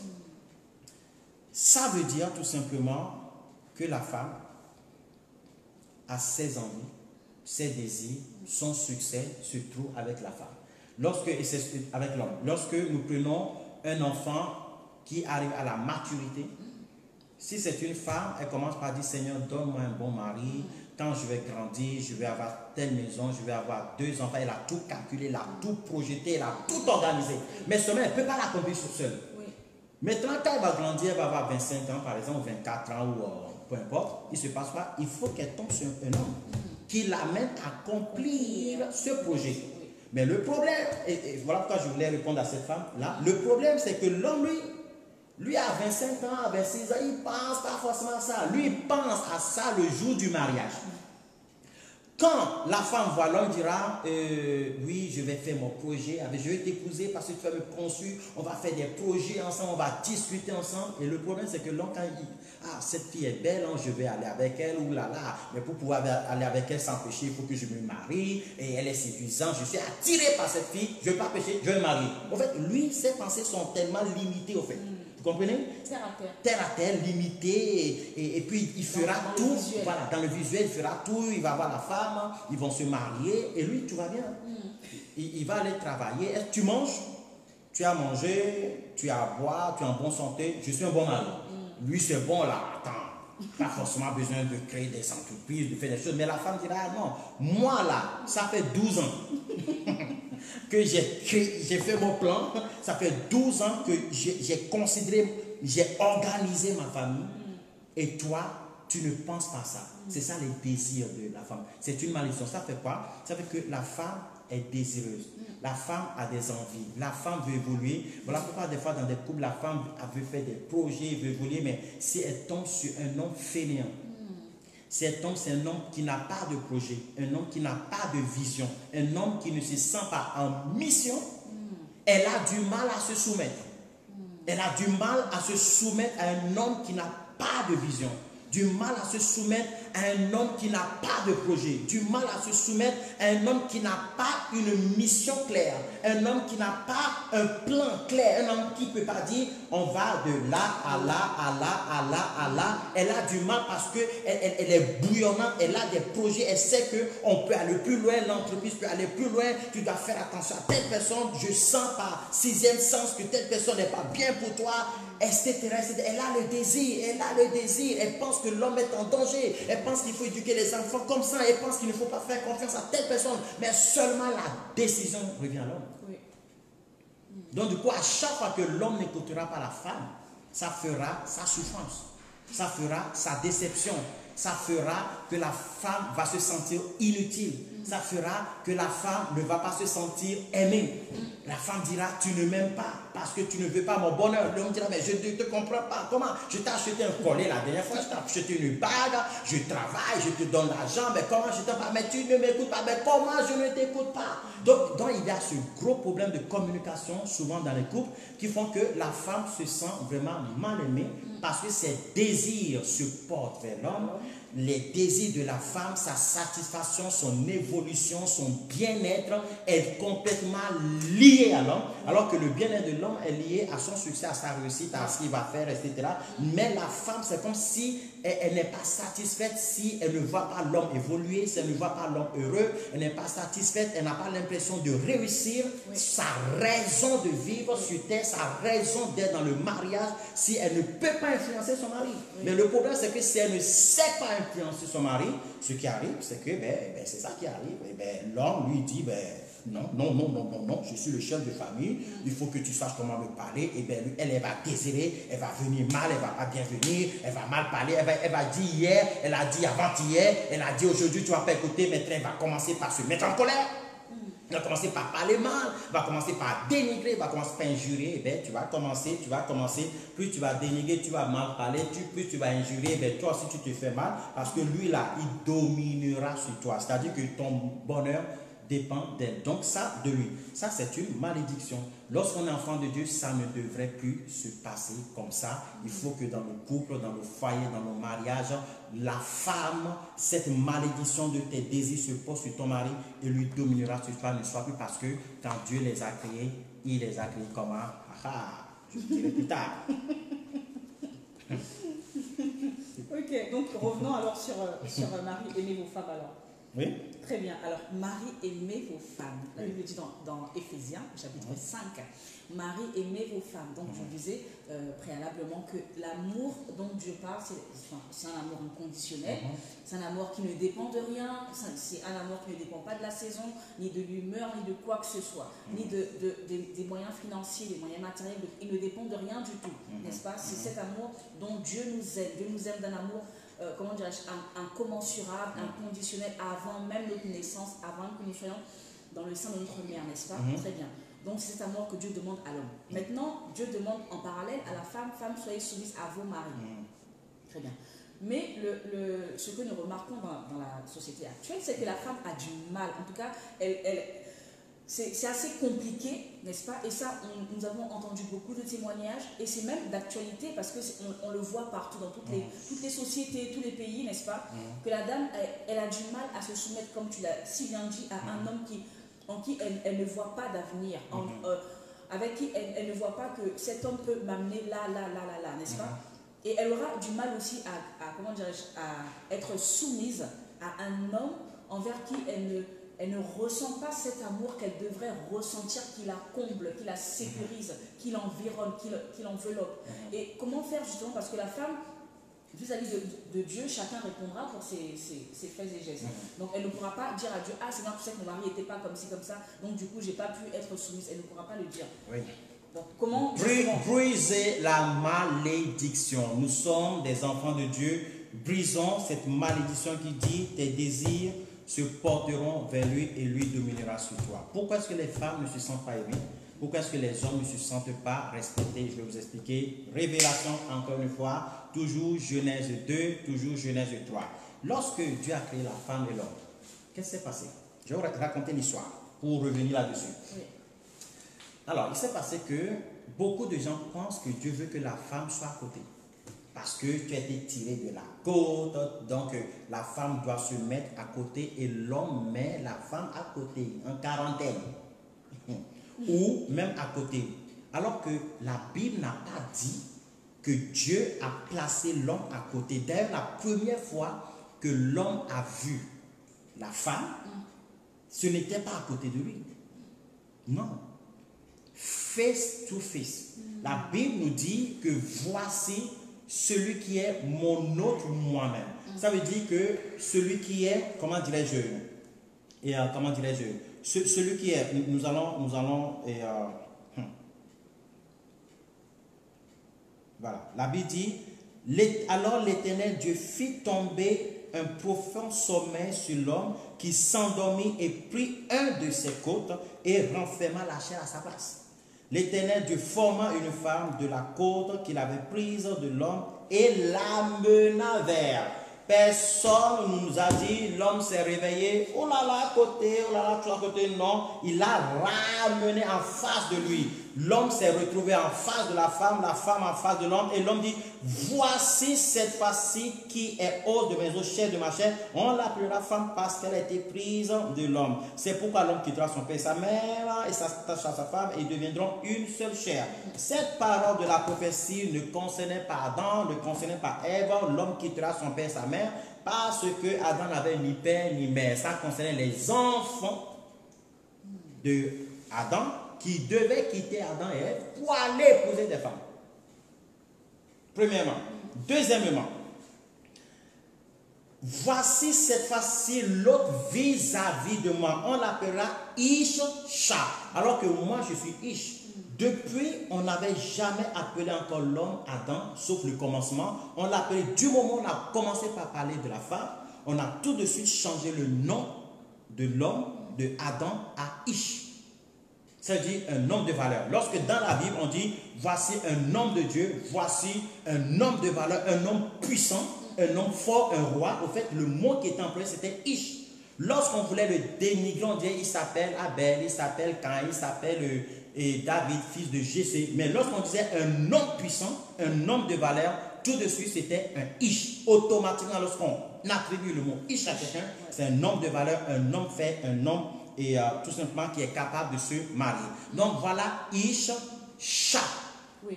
Parce qu'elle a été tirée de Ish. Maintenant, qu'est-ce que l'Hébreu nous dit? L'Hébreu nous dit que Adam dit c'est mon vis-à-vis. C'est-à-dire, il est en face de moi. C'est-à-dire, c'est comme si le premier homme c'était un seul corps, la femme en face de l'homme. C'est-à-dire quoi? C'est-à-dire que on fait comme ça. On réfléchit ensemble, on regarde ensemble, on sent ensemble, on parle, on fait des projets ensemble et on travaille ensemble. Regardez, on travaille ensemble. On fait comme ça et on travaille ensemble parce que c'est l'homme, c'est la femme. Donc pour sortir dans le jardin, on fait quoi? On planifie la journée ensemble. Je demande ton avis, tu demandes mon avis, on prend la décision ensemble parce qu'on travaille ensemble et on fait les choses ensemble. Mais lorsque c'est à côté, même si on se tient les mains, ta main là-bas, ma main ici, je peux faire ce que je veux entre temps. Tu peux faire ce que tu veux en temps. Alors c'est ce qui s'est passé qui a fait que Ève, même si elle était à côté, c'est le à côté qui a fait qu'elle a mangé le fruit. L'homme s'est retrouvé à côté de la femme et la femme a fait quoi? Je vais vous choquer, hein? Vous êtes prêts? Oui. Ok, je vais vous choquer. Vous êtes prêts à être choqués? Je vais vous choquer un peu. Même si ce n'était pas trop prévu, je vais vous choquer. Au fait, lorsque la femme est arrivée dans le jardin, les animaux ont dit waouh, quelle créature. De la même manière dont Adam dit waouh, quelle créature, enfin, elle est en face de moi, elle ne marche pas à quatre pattes, elle me ressemble, elle me correspond. De cette même manière, les animaux, le bruit est parti dans tout le jardin, disant waouh, vous avez vu, hein? Il y a une nouvelle créature qui est venue dans le jardin, c'est une bombe, peut-être il a dit ça, elle est trop belle, elle est plus belle que le chimpanzé, plus belle que le machin, le girafe, le lion dit c'est moi qui vais l'avoir, tout le monde dit c'est moi qui vais l'avoir, le serpent se dit c'est moi qui vais l'avoir. Donc du coup, je pense que, bon, je n'ai pas dit que c'est philosophie théorique, mais c'est une réflexion, le serpent était le plus rusé. Et voilà pourquoi des fois on voit des princesses, tiens, princesse, fille de papa, qui maintenant dit je sors avec le voyou, le dealer du quartier. Mais comment ça se fait que toi qui étais bien éduqué, tu es avec un dealer parce que le dealer est rusé? Voilà. Donc ce qui s'est passé c'est quoi? C'est que le serpent était rusé. Je pense que le serpent a essayé le même péché que David a fait. David c'est le plus grand adultère de la Bible. C'est l'homme, le meurtrier. Si on devait appliquer la loi à David, on devait le lapider. Parce qu'il non seulement il a été meurtrier, il a tué, et il fallait le tuer. Si tu tues par l'épée, on te tue par l'épée, on devait l'envoyer en guerre pour qu'il meure comme Uri. Et il a pris la femme d'Uri. D'accord? C'est pour ça que Dieu l'a puni par l'enfant. Bon, Dieu est un Dieu miséricordieux parce qu'il avait un statut de roi et de oint de l'Éternel. Donc il a eu cette grâce. Et surtout parce qu'il avait un cœur. Un cœur selon Dieu. Voilà. Donc tout le monde entier peut le juger, mais Dieu connaît son cœur. C'est ça qui a fait la différence. Donc, je pense que le serpent voulait tuer l'homme. Parce que vous avez constaté que la femme a mangé l'arbre, mais rien ne s'est passé encore. Ils ne se sont pas venus, ils avaient encore la gloire. Mais du moment où l'homme a mangé, parce que la terre a été tirée, l'homme est tiré de la terre. Voilà. La bénédiction de la terre ou la malédiction de la terre dépend de l'homme. Donc la femme n'est pas comme l'homme. Il a des conséquences humaines. Il a des hommes qui font des bêtises, c'est toute la famille qui subit. La femme fait des bêtises, ce n'est pas toute la famille qui subit. Voilà, donc il faut vraiment que les hommes prennent en charge leurs responsabilités. Donc ce qui s'est passé, c'est que peut-être que la femme, le serpent voulait la femme. Voulait la femme. Aujourd'hui, si vous voyez, j'ai pris des notes, ça peut choquer les gens. Aujourd'hui, vous savez que dans le monde, je ne sais pas si c'est vrai, il faut que je fasse les recherches, le Canada a régularisé le mariage avec les animaux. D'après ce que j'ai vu, je sais pas si c'est vrai parce que des fois sur l'internet, on ne fait pas de bonnes recherches, mais je pense qu'au Canada, tu peux te marier avec un animal. Et je pense la Norvège aussi est en train de travailler pour que quelqu'un puisse dire je veux épouser mon animal domestique.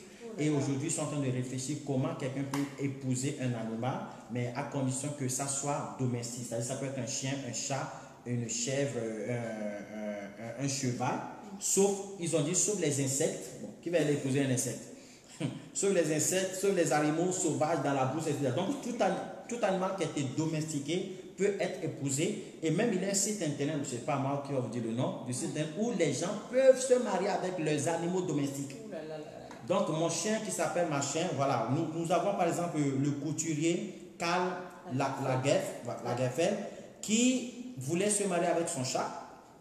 D'accord? Ça, c'est un exemple. Nous avons une femme aussi, une londonienne, comment il s'appelle? Une anglaise, qui a dit, j'ai fait près de 200 tentatives pour trouver quelqu'un, je n'ai pas trouvé, elle s'appelle Elizabeth Howard. Voilà, et ben, elle s'est mariée dans une cérémonie retransmise à la télévision anglaise. Elle s'est mariée avec son chien. Et le mariage était filmé et mis à la télévision.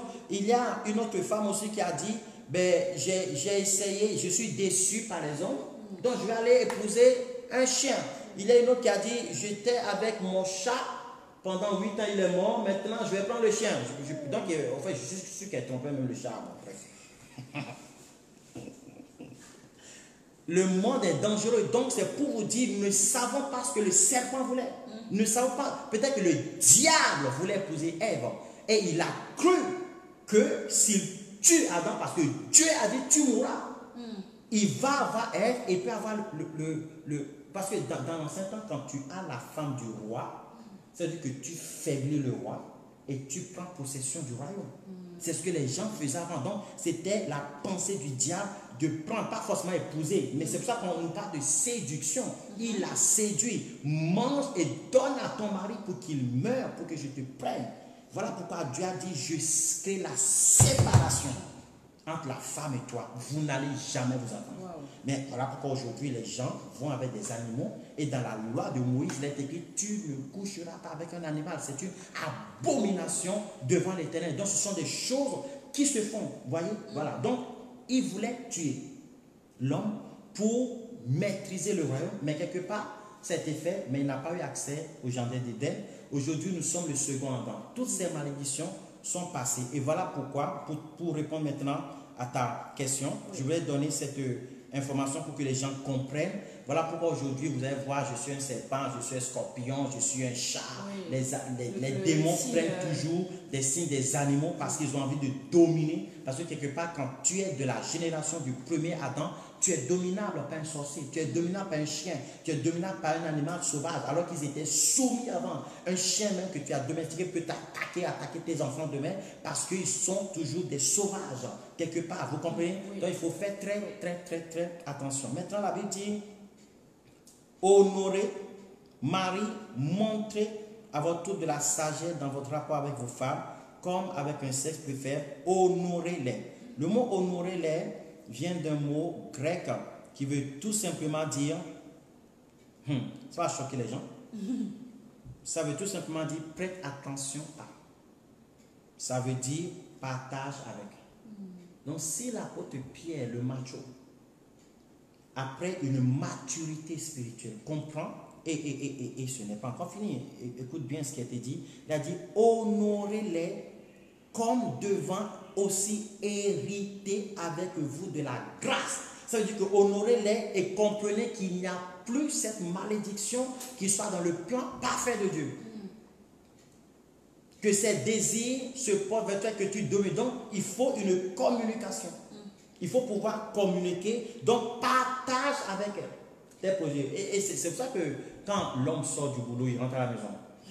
La femme sort du boulot, il rentre à la maison. La femme dit, viens, je partage avec toi.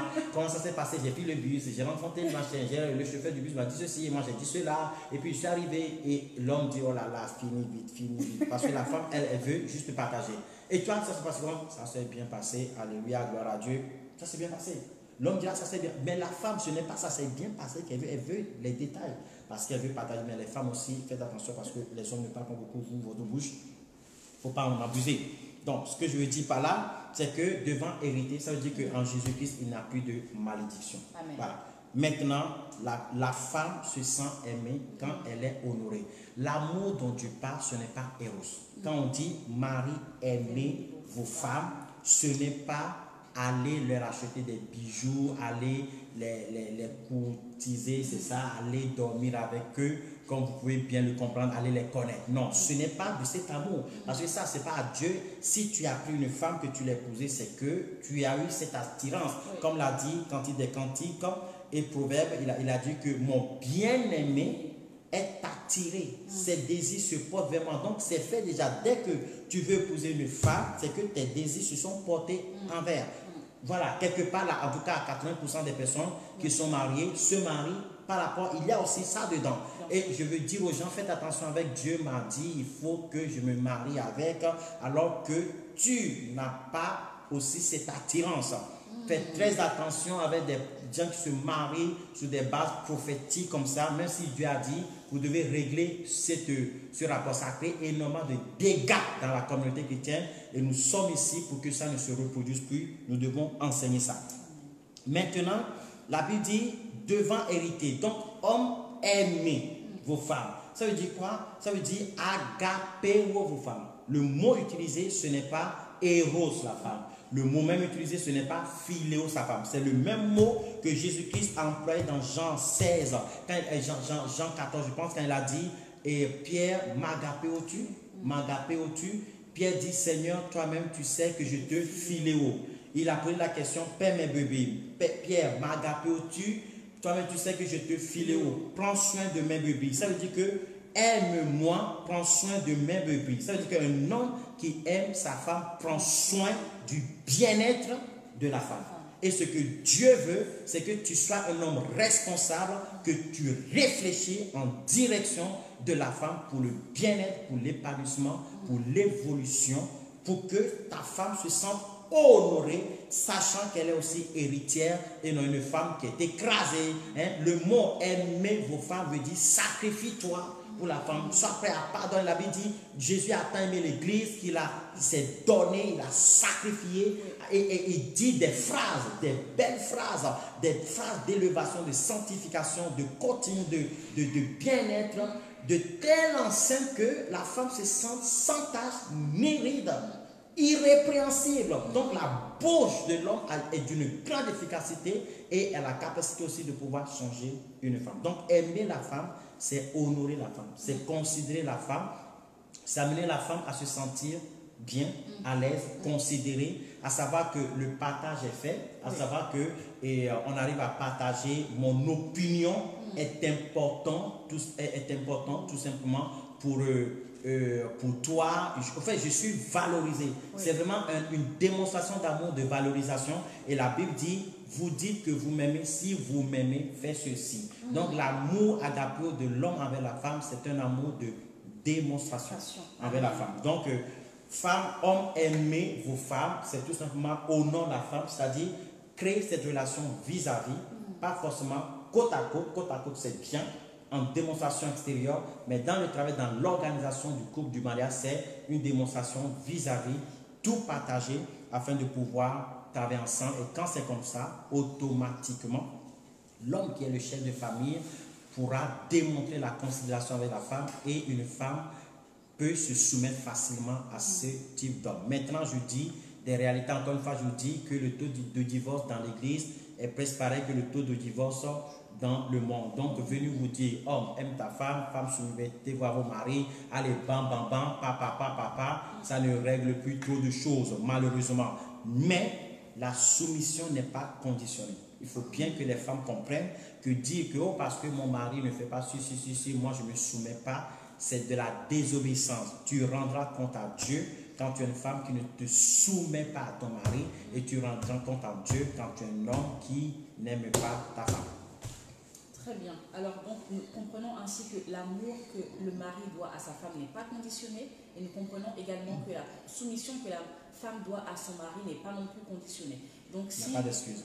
Il n'y a pas d'excuse, donc l'un doit forcément aimer et l'une doit forcément être soumise.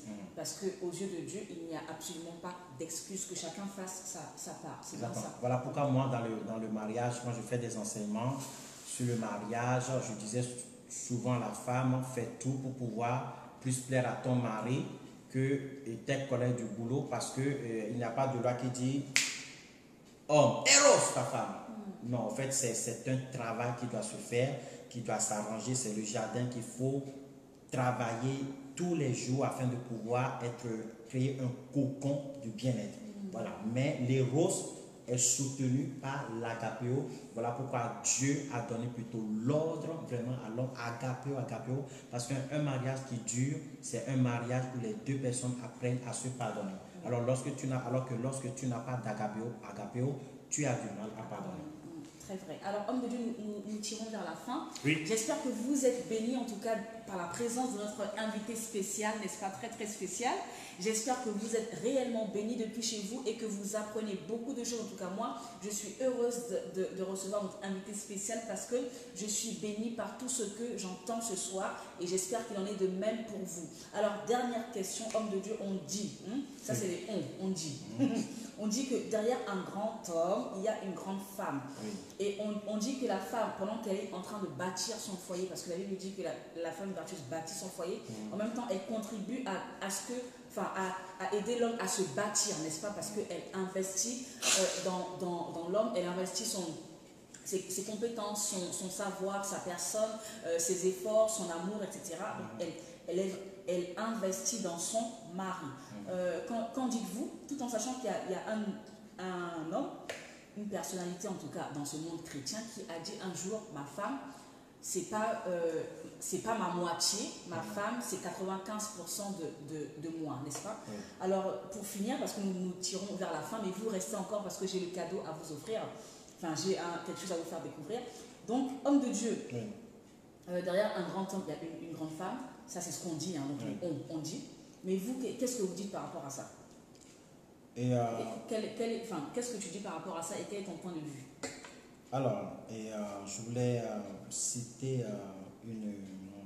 une citation de Elisabeth Elliot qui dit « Le fait que je suis une femme ne fait pas de moi un chrétien différent, une chrétienne différente, mais le fait que je suis chrétienne fait de moi un genre différent de femme. »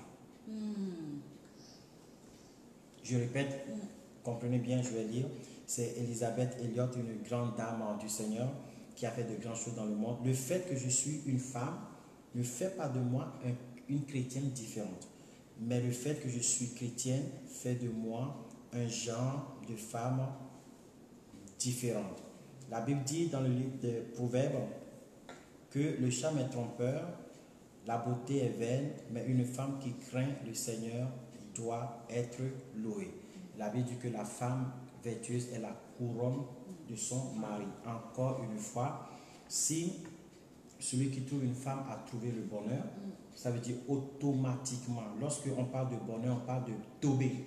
Oui. Le mot tobé veut dire bénédiction, veut dire élévation. Donc une femme de valeur, la Bible dit, fait la gloire, la couronne de son mari et fait l'élévation de son mari. Automatiquement, cette phrase ne peut qu'être vraie et mon point de vue est 100%, même plus que ça, comme je l'ai dit. Et encore une fois, et cet homme de Dieu, je pense que c'est un pasteur qui, quand j'avais 19 ans, je pense que j'étais là-bas, un grand pasteur qui a dit que ma femme est plus que ma moitié, parce qu'effectivement, lorsque on voit la productivité de l'homme, on voit que c'est bien de dire j'ai des enfants, d'accord? C'est bien de dire j'ai des enfants. C'est bien de dire que mon enfant est devenu docteur demain, mon enfant est devenu avocat demain. Mais en réalité, lorsqu'on regarde qui a éduqué les enfants, il y a quelqu'un, un grand savant qui a dit quelque chose, suivez bien, il a dit enseigne un homme, tu enseignes un homme. Enseigne une femme, tu enseignes une génération. Enseigne un homme, tu enseignes un homme. Donc l'homme, c'est pour ça que des fois on considère l'homme comme égoïste, etc. Parce que l'homme est vraiment des fois très solitaire. Même s'il a des enfants, il dira, ok, éduquer, machin, etc. Mais en Israël, par exemple, la femme éduque l'enfant de 0 à 12 ans. Et même à 12 ans, ce n'est pas forcément le père qui prend en charge. S'ils ont l'enfant, ce sont des rabbins qui prennent en charge. S'ils n'ont pas d'enfant, c'est le père qui commence par prendre en charge. Mais avec toutes les responsabilités, c'est compliqué. Donc la vie d'un homme, c'est quoi? C'est le travail. C'est le succès, c'est la réussite, c'est l'entreprise. La vie d'un homme, c'est quoi? C'est la satisfaction, c'est revenir à la maison, être en paix, avoir la paix, pouvoir manger. La vie d'un homme, c'est quoi? C'est de pouvoir avoir des enfants, pouvoir avoir tout simplement des enfants et pouvoir évoluer ces enfants et de dire que mes enfants ont eu du succès. Mais qui fait ces choses-là? C'est la femme qui le fait. C'est la femme qui prend soin de la maison, c'est la femme qui bâtit la maison. La vie d'un homme, c'est quoi? C'est une maison. La Bible dit lorsque les démons viennent dans une maison, un homme c'est une maison. La femme a une influence incroyable sur l'homme. La femme a une influence sur le succès, la réussite, l'élévation, le bien-être de l'homme. La Bible dit la femme c'est la bénédiction de l'homme. Donc un homme béni c'est quoi? C'est sa femme. Quelque part, on peut dire qu'un homme qui est béni, c'est sa femme qui amène sa bénédiction. Et moi, personnellement, je peux dire que si je suis là où je suis aujourd'hui, tu en as contribué énormément. Il y a eu beaucoup de combats, beaucoup de difficultés. Si tu n'étais pas la femme que tu es, ça aurait été très compliqué. Ça, je le sais très bien. Si tu n'étais pas une femme qui craint Dieu, une femme vertueuse, je suis conscient que je ne serais pas là où je suis aujourd'hui. Voilà, s'il n'y avait pas beaucoup de patience, beaucoup de compassion, beaucoup de prière, ça aurait été difficile. Donc oui, derrière un grand homme, il faut que les hommes arrêtent d'être égoïstes, il faut que les hommes arrêtent d'oublier d'où ils viennent, il faut que les hommes arrêtent d'oublier le commencement. Il y a une femme qui dit quoi? Il y a une femme qui a dit, j'ai bâti avec, c'est pas aujourd'hui que je vais abandonner. Donc il faut que les hommes ne soient pas égoïstes. Quand ils rentrent dans le succès, ils deviennent égoïstes, ils ferment les portes, ça crée des problèmes, je m'en fous de toi, etc. Des fois même, il y a des divorces qui se prononcent malheureusement, mais parce que la vie va comme ça, mais c'est dans une très grande égoïsme. J'ai eu tellement d'entretiens. L'un des derniers entretiens que j'ai eu, c'était à Genève, je pense, où la femme, c'est grâce à la femme, non, même à l'île de la Réunion, il y a eu deux histoires comme ça, où c'est la femme qui a fait, c'est la femme qui a investi, la femme a arrêté de travailler pour payer la fin de scolarité de l'homme. Elle a arrêté ses études pour travailler, pour pouvoir payer la scolarité de l'homme. L'homme est devenu, elle a eu son diplôme, il a créé son entreprise, il est devenu grand entrepreneur. Maintenant qu'il a réussi, eh bien, tout le monde le veut. Tout le monde veut le gâteau, tout le monde dit oui, je te veux, tu es beau, c'est toi que je veux, etc. Toutes les femmes veulent de l'homme maintenant. Donc l'homme sans sagesse maintenant, qu'est-ce qu'il fait? Il dit je veux divorcer. Mais le pire des pires, vous savez ce que l'homme a fait? L'homme a fait acheter l'action, parce que les deux étaient actionnaires dans l'entreprise. Il a fait acheter l'action de la femme pour dire, tu sais quoi, j'achète ton action, comme ça, c'est mieux comme ça, tu t'inquiètes pas, moi je te donne 10 000 ou 5 000 euros par mois, mais l'autre argent, je te mets à la banque, tellement que si la femme veut 1 000 euros, il faut qu'il demande à l'homme, alors qu'elle était actionnaire dans la société. Alors qu'elle a payé la scolarité, je vous parle des faits réels, vous savez que c'est vrai, vous comprenez? Mais quelque part, si cet homme est devenu un grand homme, c'est grâce à la femme.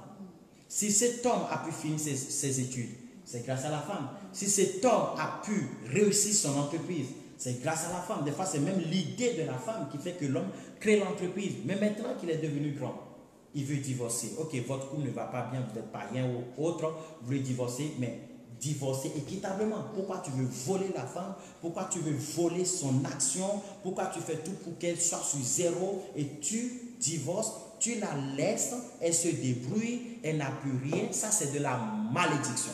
Voilà pourquoi les hommes doivent faire attention et je suis tout à fait d'accord avec cette phrase, derrière tout grand homme se trouve une femme. Voilà pourquoi lorsque tu respectes un grand homme, tu dois aussi respecter la femme. Tu as pu voir des erreurs, des imperfections, oui, mais tu ne sais pas les sacrifices que font les femmes. Donc arrêtez de respecter les hommes pour dénigrer les femmes. Cela ne se fait pas parce que peut-être toi à la place, peut-être tu ne feras pas mieux. Donc voilà pourquoi priez, priez, priez, priez et respectez les couples et que Dieu vous bénisse. Amen. Amen. Merci beaucoup, homme de Dieu. Nous avons été très, très, très bénis. En tout cas, vous pouvez le témoigner. Je pense, vous pouvez, c'est vrai, vous pouvez, comment dirais-je, témoigner de ce que vous avez reçu ce soir, témoigner de ce que vous avez été béni. Ce soir, merci beaucoup infiniment, que le Seigneur te bénisse abondamment. Amen. Alors, amen, amen. Je voulais te dire, prends toute la liberté pour prier pour toutes les personnes qui te suivent. Prends toute la liberté, sois vraiment libre de prier pour toutes les personnes, par rapport à ce que Dieu te met à cœur, en tout cas de prier pour ces personnes qui peut-être que quelqu'un a besoin et attend et son cœur voilà, bouillonne pour la prière que Dieu a mis dans votre cœur. Ok. Je suis dans ton émission, je me soumets à ton autorité parce que c'est ton émission et c'est dans cette onction de cette émission que je vais prendre pour pouvoir prier maintenant pour tous ceux qui sont connectés maintenant et je vous invite à vous connecter tous les jeudis à 21h, heure de l'île de la Réunion et 18h, heure de Paris et tout le reste, débrouillez-vous pour vos heures locales et respectives et suivez Lady Storm, est une femme dévouée qui fait vraiment beaucoup d'efforts pour être une source de bénédiction pour le maximum de personnes, le maximum de femmes. Que Dieu vous bénisse. Il y a beaucoup de témoignages sur de guérison, de couple, de restauration, de foyer. Que Que Dieu la bénisse en abondance, que Dieu te bénisse au nom de Jésus. Je prie d'abord pour toi. Amen. Je prie que la faveur de Dieu descende sur toi. Amen. Que la grâce de Dieu descende sur toi. Que la couverture de Dieu descende sur toi. Que Dieu te regarde avec un regard favorable. Qu'il te donne grâce, bonheur, élévation. Que ta joie soit parfaite au nom de Jésus-Christ de Nazareth. Qu'il te donne du succès dans ce que tu entreprends, dans tes projets. Que tes projets aillent en augmentant dans le nom de Jésus. C'est un source de bénédiction pour beaucoup plus de personnes au nom de Jésus. Amen. Amen. Ramaso Kayende Rebo Yana Rabasoto Yana Reke Yana, au nom puissant de Jésus-Christ de Nazareth. Dans la difficulté, l'Éternel Dieu agit. Comme je l'ai dit, notre ennemi est des fois invisible.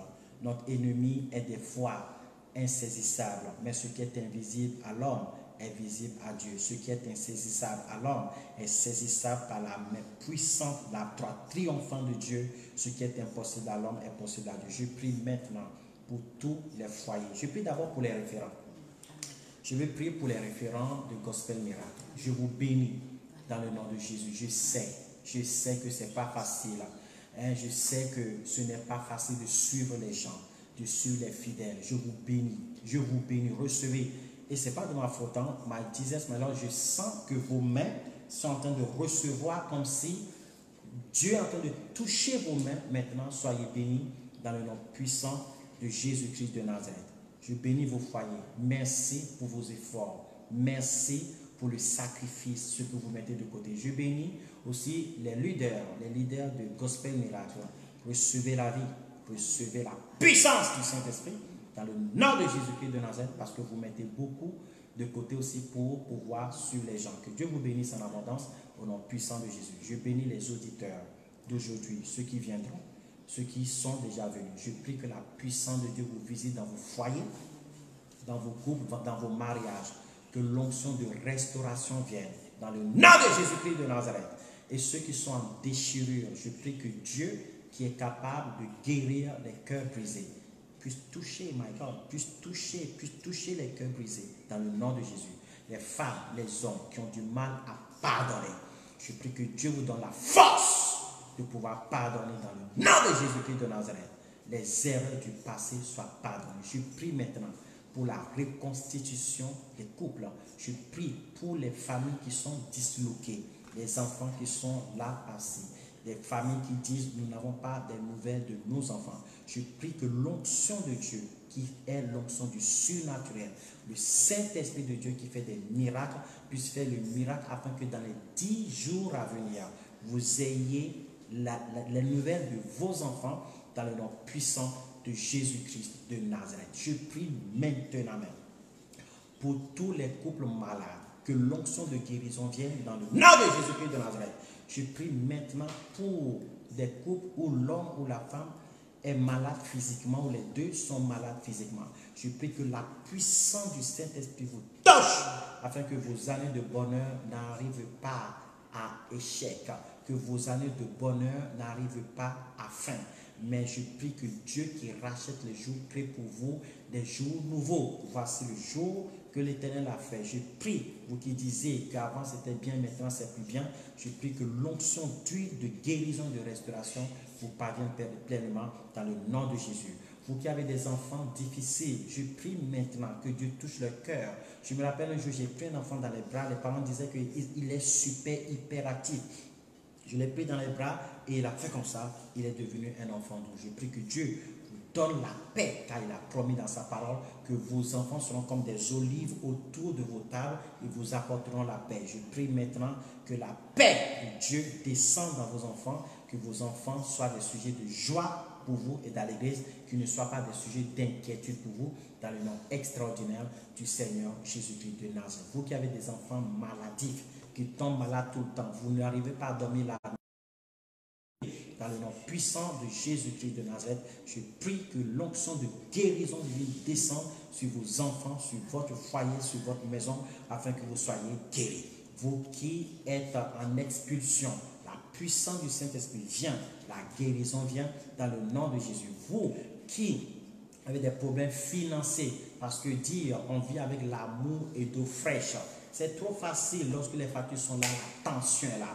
Alors au nom de Jésus-Christ de Nazareth, je prie maintenant même que Dieu ouvre les portes financières, que vos dettes soient supprimées, disparues dans le nom puissant de Jésus-Christ de Nazareth. Je prie pour les femmes déçues, blessées, qui ont du mal à se soumettre à leur mari. Que Dieu vous donne la révélation. Que Dieu vous donne la révélation.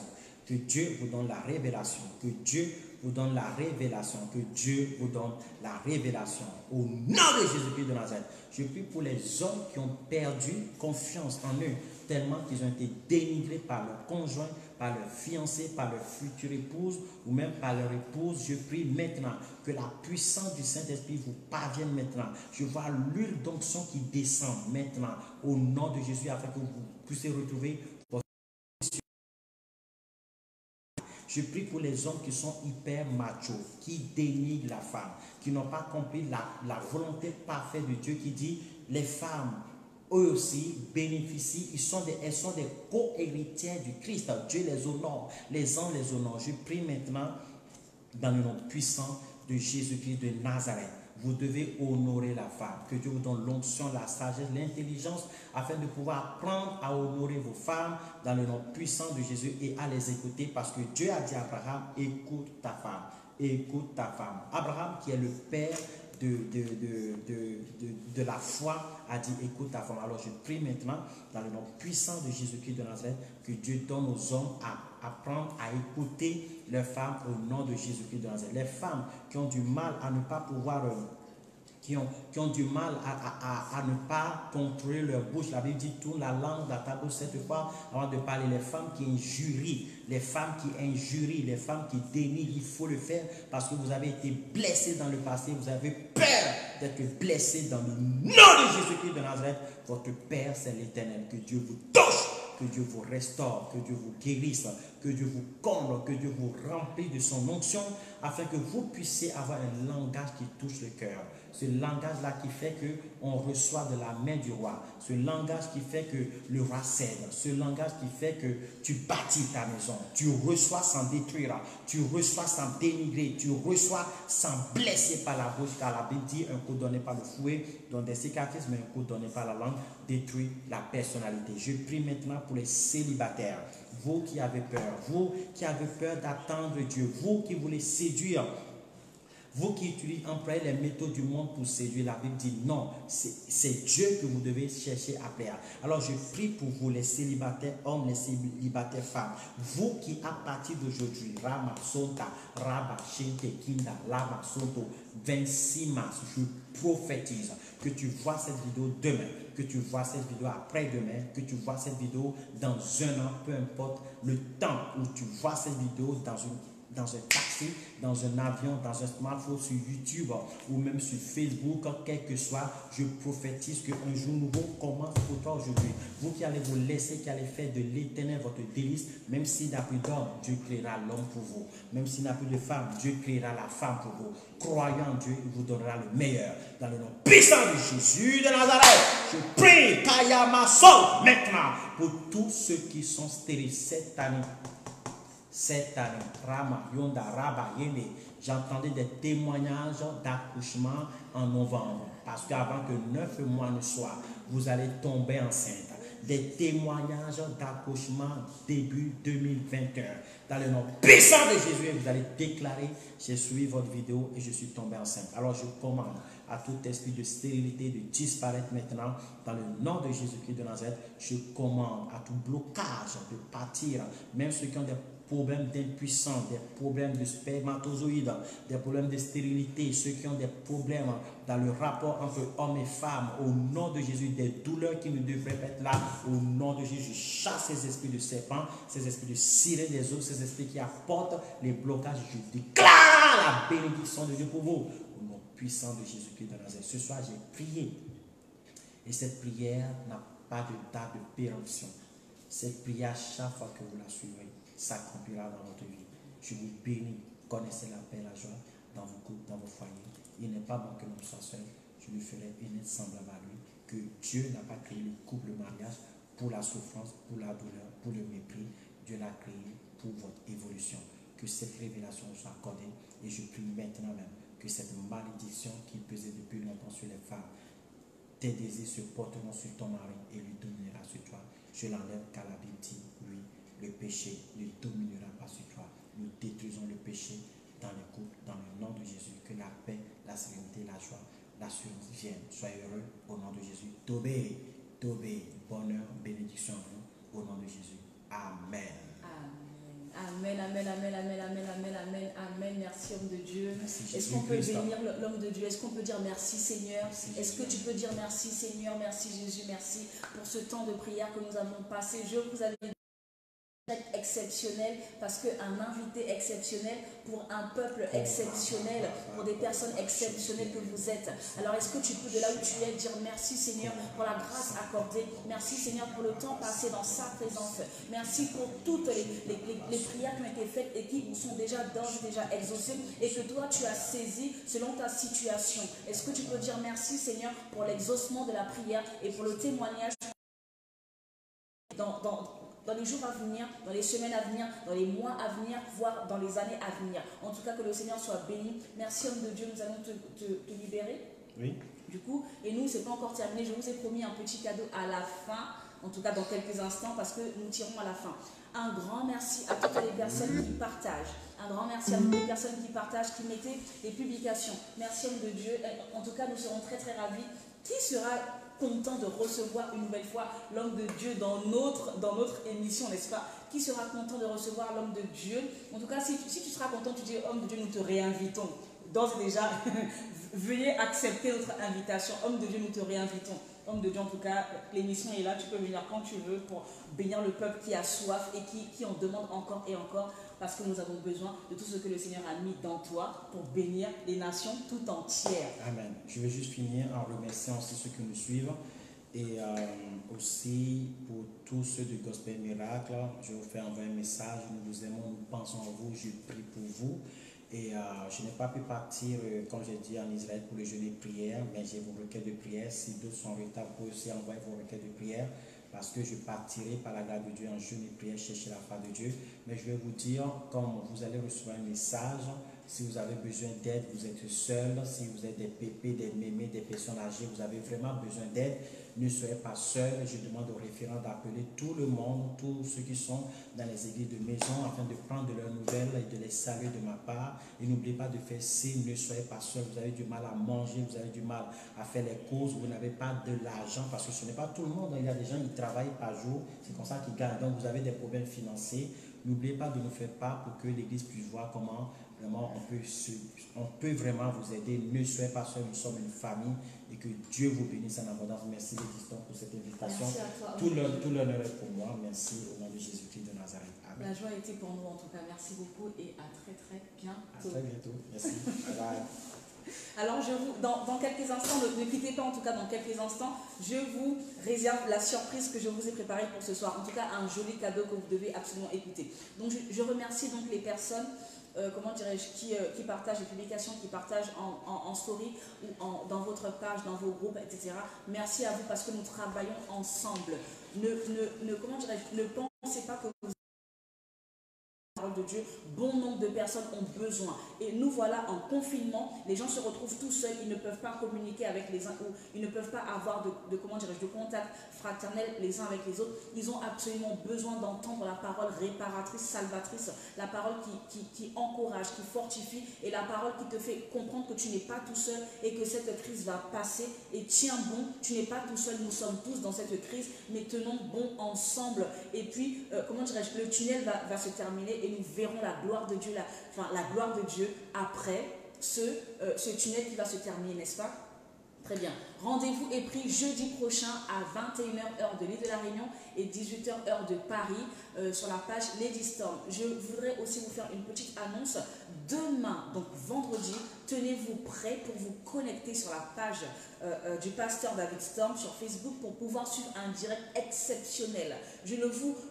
En tout cas, je vous conseille de ne pas manquer ce direct. Connectez-vous à 20h heure de l'île de la Réunion et à 17h heure de Paris sur la page Pasteur David Storm pour un direct d'exception. Vous aimez l'exception? Connectez-vous. Vous aimez ce qui est bon, ce qui est agréable, connectez-vous parce que ça va ça sera glorieux. Alors sans plus tarder, je vais mettre donc la surprise et écouter attentivement.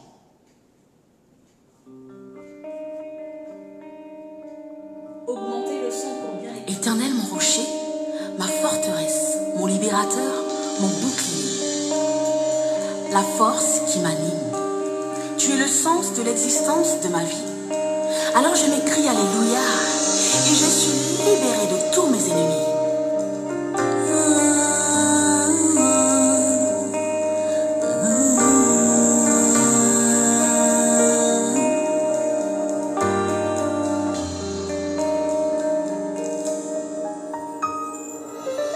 Comment ne pas te louer, Yeshua, toi qui es mon appui. Comment ne pas crier les merveilles que ton nom ne cesse d'accomplir dans ma vie. Nous Jésus, j'élève mes mains pour t'adorer, Yeshua. Je joins les milliers d'anges autour de ton trône qui ne cessent de chanter. Alléluia,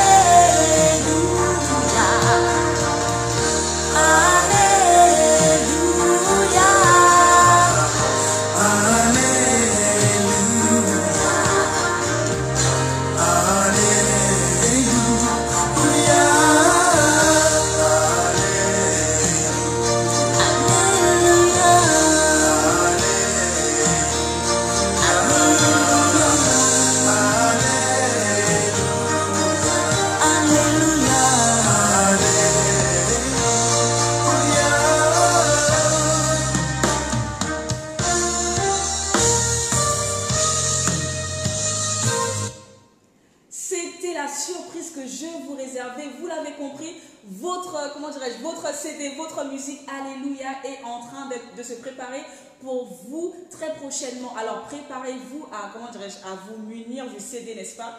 Nous avons enfin pu, comment dirais-je, le mettre sur support. Parce que la Bible dit qu'on ne peut pas garder, comment dirais-je, la lumière sous le boisseau. Il faut la publier pour qu'elle éclaire le maximum de personnes. Et gloire soit rendue à Dieu qui a fait que cela soit possible. Donc très prochainement, vous pourrez écouter cela chez vous. La chose est en préparation. Priez pour que le projet puisse aboutir et voir le jour, en tout cas, que vous puissiez, comment dirais-je, la voir aussi. Et que le clip aussi puisse se préparer tranquillement. En tout cas, béni soit le Seigneur. C'est la surprise que je vous avais réservé pour ce direct. Je vous avais promis un direct exceptionnel. Voici, nous venons de passer un direct extra, hyper exceptionnel. Rendez-vous est pris demain à 20h sur la page du pasteur David Storm, 20h heure de la Réunion et 17h heure de Paris. Rendez-vous est pris jeudi prochain à 18h heure de Paris, 21h heure de l'île de la Réunion. Ne baissez pas les bras en en ce confinement, ne baissez pas les bras, mais gardez les bras élevés pour que le Seigneur soit glorifié en tout temps, en chaque moment de notre vie. En tout cas, recevez la paix chez vous, le shalom chez vous, la joie du Seigneur soit notre partage pour cette soirée. Et à demain, comment dirais-je, bénédiction encore chez vous et à très bientôt. Shalom, shalom, shalom. Partagez la vidéo, continuez à partager. À très bientôt. Shalom.